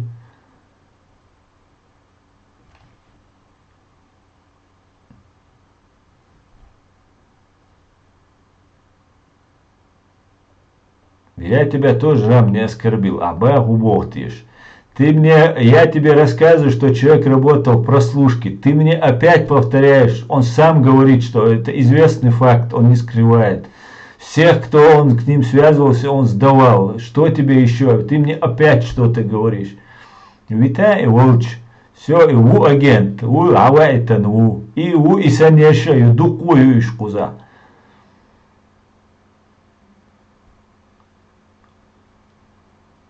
Вот эти, еще один зашел, поставил автомат себе и нашел маварбу, холохш, в лицо улбош. Но не думаю, что адухаль вектор. Не хаула нашел автомат ватину. Хаула нашел Эльдара, который предлагал работать мне на российскую разведку. Напиши свое имя, приедь, я тебе скажу, что ты работаешь на русскую разведку, ты на русский работаешь, ты подхолопный, я тебе скажу. Эльдац бо, валай, дук шу лашан, ты мол бо бел бешвег, шу подхолопный, дук шу шевега подхолопники вы. Шайкира, дуагдоч, подхолопник, дук шу шинсуем на дуахдель. هو проблеме, حول حيناش هو والوي داير ايردوك شو عشان تبوا بيلوش شو ده ايردوك شو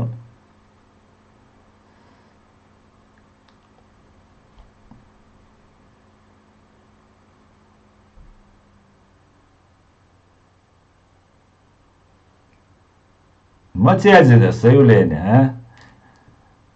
ما تيازي ده شو تساقم يلدين ده واقعيشنا заявление يازي ميشا يازين ايرلا заявление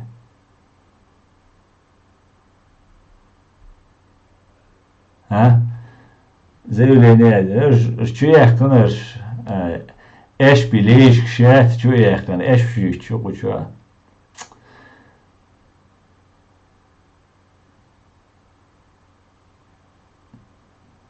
حولا ده تاتيس نشخو شيء حوليش سو ميشا أخوش مو هنشخو مورسوك بوش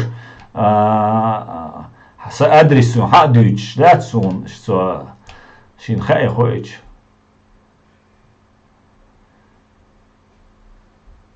توزيك حيوي يوي توزيك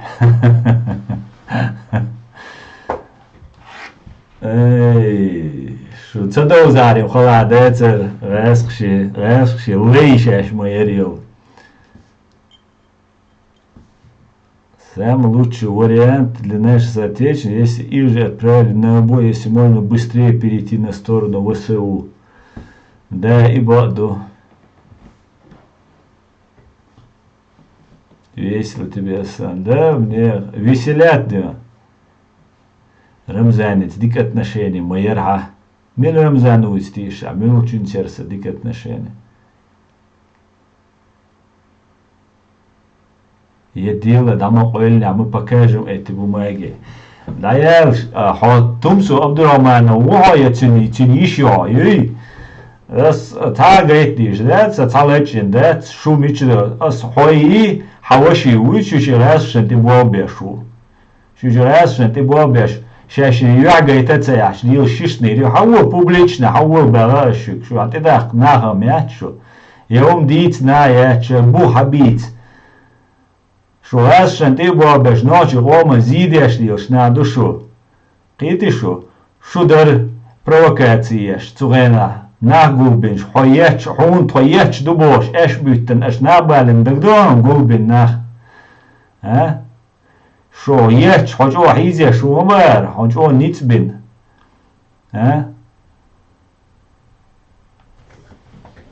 Scho, dela, do na dušu, scho, noći, o mostri dušu. Del, mula, kamjelam di dršik. Publična kamjel di naviz. Mičadin svijet, hawul, hit, čuvel, hawul, hadir. Хатур хит публично давающему камел. Хавистрил. Ай хайдеш до камела худевала хатур свикит асит принять то. Вистрил хадиц хайдик. Хайвягойч. Омавар хавистахиле. Хадиц. Киеч гойтер дуй, хер гойтер дуй. Аш чум я валит но сиг традицией. Давай мы расскажем, сколько вы людей подставили, сколько вы людей уничтожить дали русским террористам. Хачуэл, хауэл, мечауа.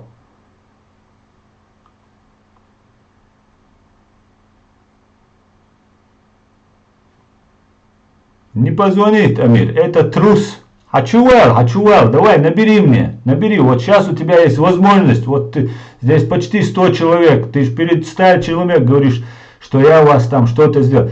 Зайди, давай, скажи мне. Хачуэл. Вот что вы говорите, вы лжецы, вы подонки. Я расскажу этот случай, хорошо, что ты напомнил этот случай. Убили Зелимхана Хангашвили в Германии. И мы собрались и решили провести перед прокуратурой митинг. Туда приехали все, там мой отец был, там были старики, были, Хусейн Исханов был. И мы собрались, сняли квартиру, и собрались в этой квартире, и завтра у нас должен был состояться вот этот митинг перед прокуратурой. А за день до этого был правозащитный съезд какой-то, там собрание было, такое совещание. И мы пошли туда. Когда я об этом публично писал, в Фейсбуке писал, и братья Абдурахмановы, провокаторы, они приехали, хотя он не имел права приехать, специально для этой провокации, потому что у нас завтра перед прокуратурой был митинг, а мы должны были этот митинг сделать, потому что там момент был. Убийство Зелимхана Хангашвили, Путин сказал, что это бытовая, бандиты между собой поругались там и так далее, и Зелимхан Хангашвили был бандитом. И хотели спустить это дело на тормозах.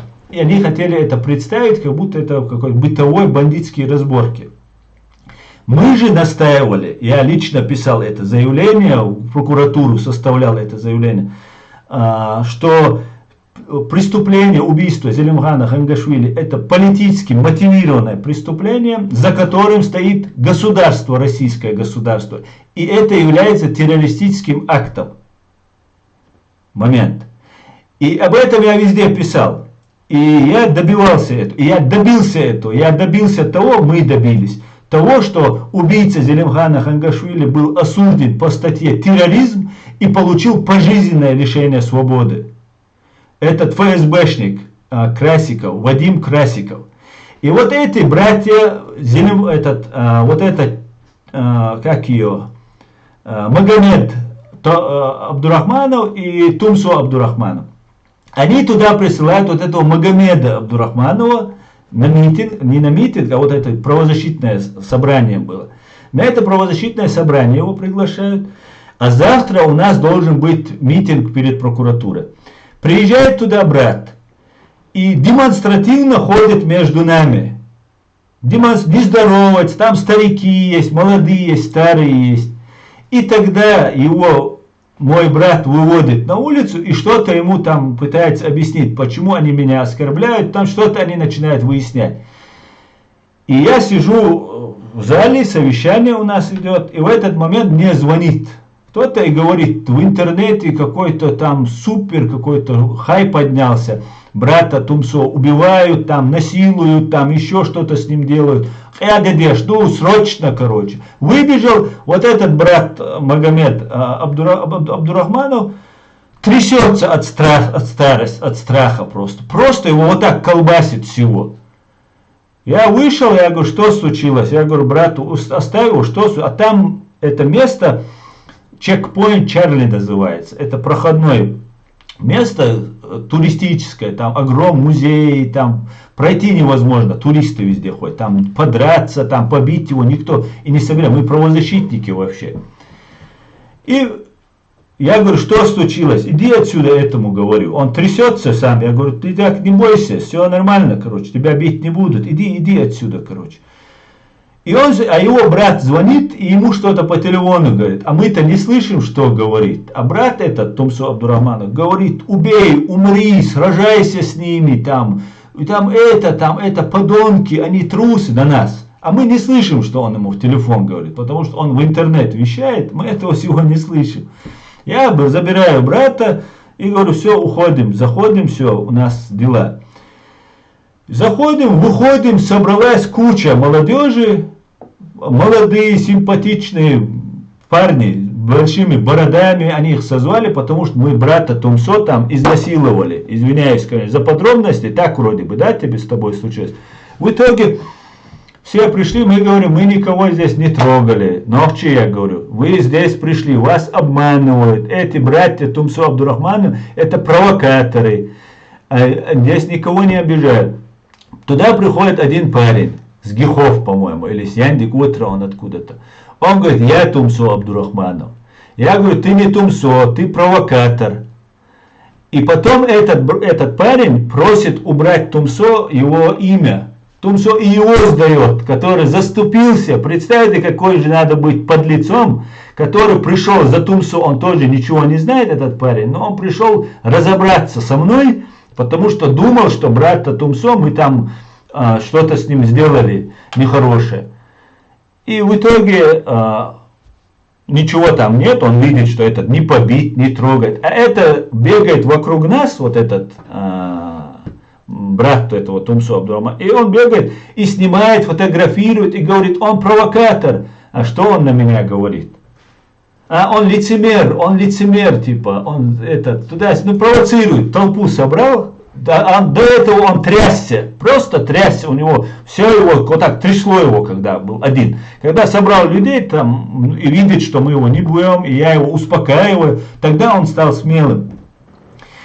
И мы расходимся.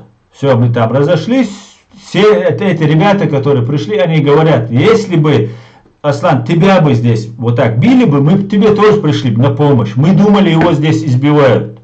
Там были некоторые агенты российских спецслужб, а в основном были вообще ни при чем парни, которых собрали. И все, и мы расходимся.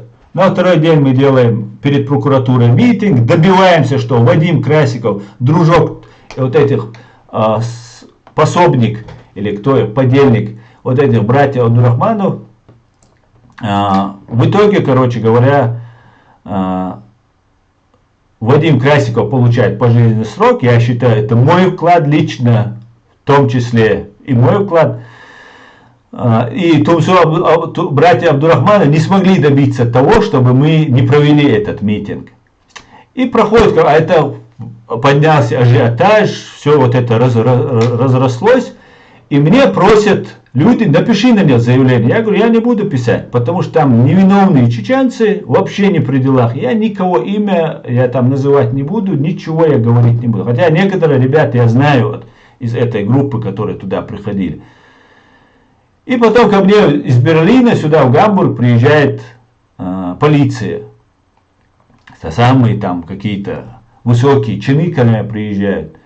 И меня допрашивают. Я не пишу на них заявление даже. Потому что там могут пострадать. Это Тумсо, братья Абдурахманов, это агенты российских спецслужб. Царь Шикапяк Яцахицон. Но другие, чтобы не пострадали, я говорю, я не буду писать, потому что это бардак получится. Не буду я не писать ни на кого заявление. Но ко мне приезжает из Берлина полиция, прокуратура, генеральная прокуратура, и мне говорят, меня допрашивают, просто меня допросили. Я даю показания. Я говорю, как было там есть. Я не называю ничьи имена. Я, в отличие от его брата, который сдал человека, который заступился за него, который ко мне подошел и сказал, «Соук Тумсо Абдурахман был, публично целеешь и нагал вехкар, и нагост». И он из-за этого мог пострадать именно в Чечне. Потому что его там преследуют и так далее. И вот это заявление, вот эти мерзавцы говорят, что я написал. Давай, зайди сюда, ты же пишешь, я сейчас публично все рассказал, как было. Там куча свидетелей было. Там были много, человек 10 свидетелей было, с моей стороны и еще с другой стороны. Зайди, если ты мужчина, если ты не лжец, зайди сюда, вот давай, докажи мне. Докажи. Ты не зайдешь, потому что ты лжец и подонок, как и твой брат. Понимаешь? Доказательства. Доказательства. Вот вам в прямом эфире доказательства. Человек не заходит и не говорит, если он не представляется. Понимаете? Вот и все. Хорошо, что ты напомнил эту историю. Это большая история. Из-за этой истории, которую вы хотели сорвать, Вадим Красиков получил пожизненный срок лишения свободы. Понимаете? И вы получите, когда наша власть вернется в Ичкерию, вы будете, и не только вы-то шушера мелкая, вы все будете сидеть на скамье подсудимых. Ваша банда ФСБ будет, и вы будете сидеть. А здесь чау йокшун, что шевега кили узе, что шау шнир ох, что це юли, что деле мостари, ночи ком мостари. Нет, Тумсо не появился. Тумсо сидит. Сидит здесь, в немецкой тюрьме сидит. Где он? Салам, друзья, салам, салам. Нокдаун и нация. День, нокаут, нокдаун, чайгин хвойца. Iyo demokrati. Der demokrati. Der razgšant I bolbiešvek demokratits. Čak volšvac. Razgšant I bolbiešvek tyrma volvišu.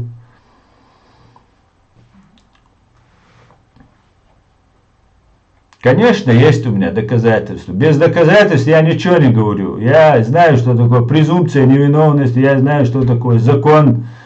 И я просто так ничего не говорю. Хоть вам много лгут обо мне.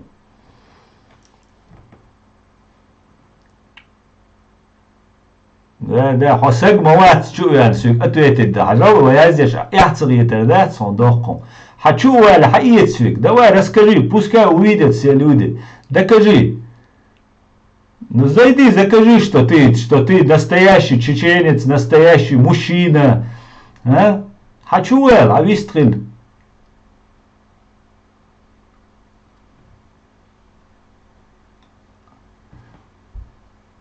Вуч увельно, ну алейкум ассалам, чуавал шу. Вот, забегают опять, где агент, да улишь, ищун цаха, шу вообще, шу надо, если вы не можете понять. Когда у нас будет возможность, разберемся. Ну давай при свидетеля, я тебе говорю, у вас будет возможность. У вас будет возможность в любое время, я к вам, к вашим услугам. Хадуилиш, хавулиш, ушит, соца, деельца. Человек соца того шуши хавулиш. Хо кирвел тига иган дагдогон. Хо игеш хайна хо кахят свам вала арсек волтам барал кир мамилар хо игеш тига. Он чуаса мадацен. Хо бошума мадацен. Хай вогдел маквилеру, хай вогдел. Хочу вел, заходи. Ты же сейчас меня только что обвиняешь. Если ты прав, зайди просто. Вот прими, вот я сейчас приму, пришли мне. И расскажи, как что было, покажи доказательства. Вы лжецы, вы работаете на русских. По вашей вине сотни и тысячи чеченцев пострадали. Да, они только из-под тишка могут.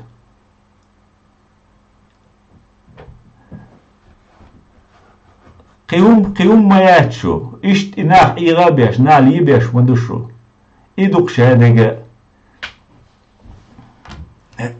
Сапамел, шо цигбехкам был бешен, тешенбех, цигам, адам цигам, лет вообще вариант яц, китео, цигам, лет вариант яц. Вам нужно было натравить вот эту молодежь на нас, а там самый молодой и был я. Ну, кроме моего брата, который там с тобой вышел разговаривать. Понимаешь, остальные старики с нами были, мы правозащитники, мы не бойцы, мы не боксеры. И тем более тебя бить, вообще мы руки марать не стали бы о тебе. Тем более мы пришли на правозащитную конференцию. И тебя туда привели для провокации. Чтобы ты, вот завтра у нас перед прокуратурой по Зелимхану Хангашвили делал митинг должен был. Нужно было сорвать этот митинг. Для этого тебя туда пригласили. Путин говорил, что Зелимхана Хангашвили убили, потому что там бандитские разборки были. А мы утверждали, я как юрист говорил, что это политически мотивированное преступление, это террористический акт. Именно потому, что это был террористический акт, Вадим Красиков получил пожизненный срок. А так бы он, может, получил бы 10 лет, 15 лет. И Путин остался бы не при делах. И в уголовном, и в решении суда суд постановил, что за убийством Зелимхана Хангашвили стоит российское правительство. То есть обвинили Россию. Это моя заслуга в том числе. Просто сун кэрсуових, а из тяндин до зид агайт ле сун тяндат. Шикапек суоцарях цавеште лет.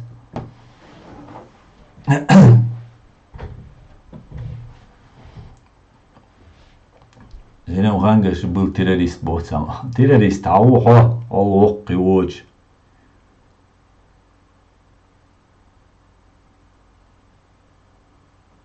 Хачуэл, мечауа, хачуэл.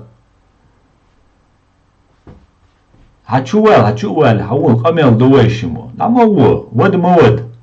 Шнырок. Шу диц камел мадец. Шу ночик о мострибу. Ты ничего не скажешь. Хочу ли шнырь. Хаюл, хасун няню, хай хаваши сунан, цекул шнилш, мода нах чубухи шнилш, мабу. Что килится у вас дой, за все вы будете отвечать. Как это дело закончится, говорит, да. Буде рямартку будешь, иш делю осталибу, иш ком осталибу, китишу, тишиш, нах, шаш, иома дайтиш, от шныреш, дуй, умайоцум шушуниш.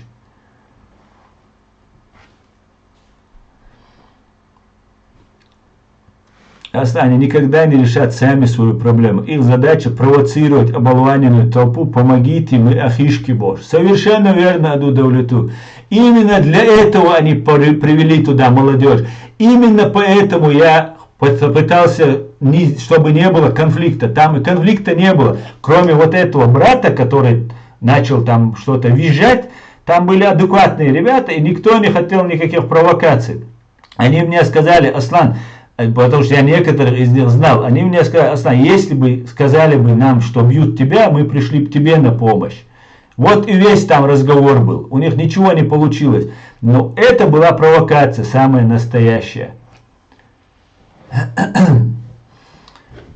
Хочу я лишний раз, еще 200 человек очередной раз узнали, кто ты. Хорошо, что ты зашел и дал понять, кто ты такой есть. Да? И после этого ко мне сюда, в Гамбург, с Берлина приехала полиция, и меня допросили. Что произошло? Расскажите. Не я пошел, написал, я хочу написать заявление на вот этих шнырей. А ко мне приехал, и меня допросили. И я рассказал, как было. Вот и все.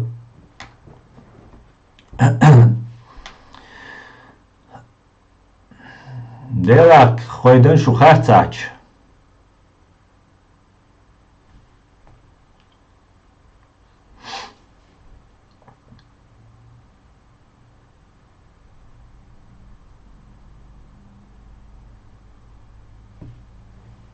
А что я эти? Да, мы дождь эти. Сумма это роца, нормально.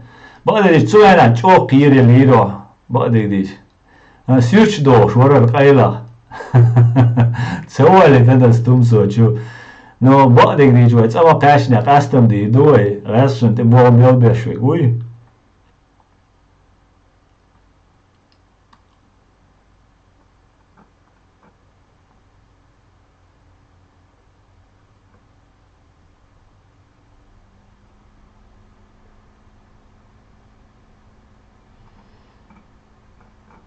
Так, ладно, видите, рой, а с дуку видите, не. Цакие человек, уй, что, например, цацуек, что цацуега цакиет на дючина, что намет, ца дючрел, ча тватайн ца ушлил, что бож, дил, что. Шигар ашнаш, до, что чудюхкич дил, беш, ушбу, совать. Что, шеш, цуна, шеш, ирдель, ча, ца дючина, шеш, теща, что 2 плюс 2. Ошатуца, что, наверное, дом, да. Так, мусим и шнырю, кучур, и тинвашву, я ищу, и вы, кучур, и эрквасан, кучур, стример, камел, да, вистрела, кис, бэшали, ошваца. Ну, бады, цугайна, кира, или шиквертер, куйбэкпенч, игаяш, да, и шикуй, минора, сэкашвили, но биан, и анил галстук, санши, куй дабаряш, леле. Доказательство счастья. Киу доказательство шишен. Киу доказательство шишен.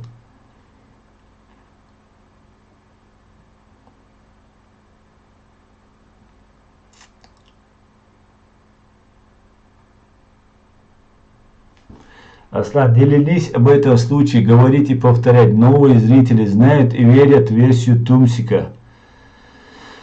Да, шейла, тиш, шейнцела, аматиш. Делда. ما بيش واتس قالي لي ما سج واتس شوال از قشوال ويستقل سوي عشوال قيودو يتصير دويل نوال زباني تيرو забанит виро. Шо гирт, шон масана гирт, хавал бегат камел даба. Иш цин вешига бегар шон. Цин вешига бегар. Хавал қас давайшон. Адам думает терсуне. Адам дает. Иза у ночи, зидеш бушонеш. Е ночи. Иш раскшан ти буабеш бушон. Иш сдавать беш бушон шабеша. Они занимались прослушками. Они виновны, его брат переводами занимался. ГУП электросвязь кидить уишдать. Что сказать? Никто на них не покушался. Никто. Это наглая ложь, что на них покушались. Эшпшбу. Саду кламел дать.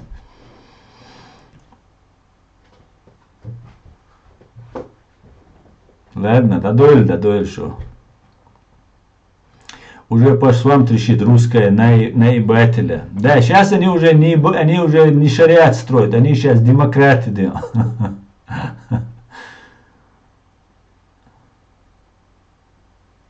Говорит, да, нужно, но если говорить все время про них, то другими делами уже не смогу заниматься. Мне нужно еще много чего делать, да.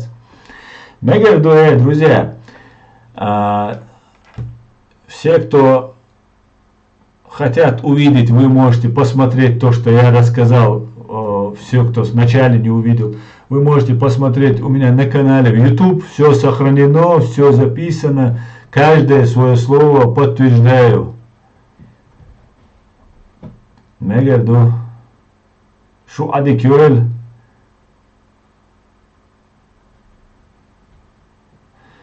Шу адикюрель, шу бюзде галюэль маш оэль.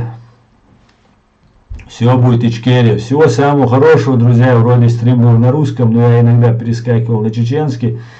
Постараемся следующий стрим говорить, когда будет на русском, говорить на русском. Всего хорошего. Адикюр маш оль. Все будет Ичкерия.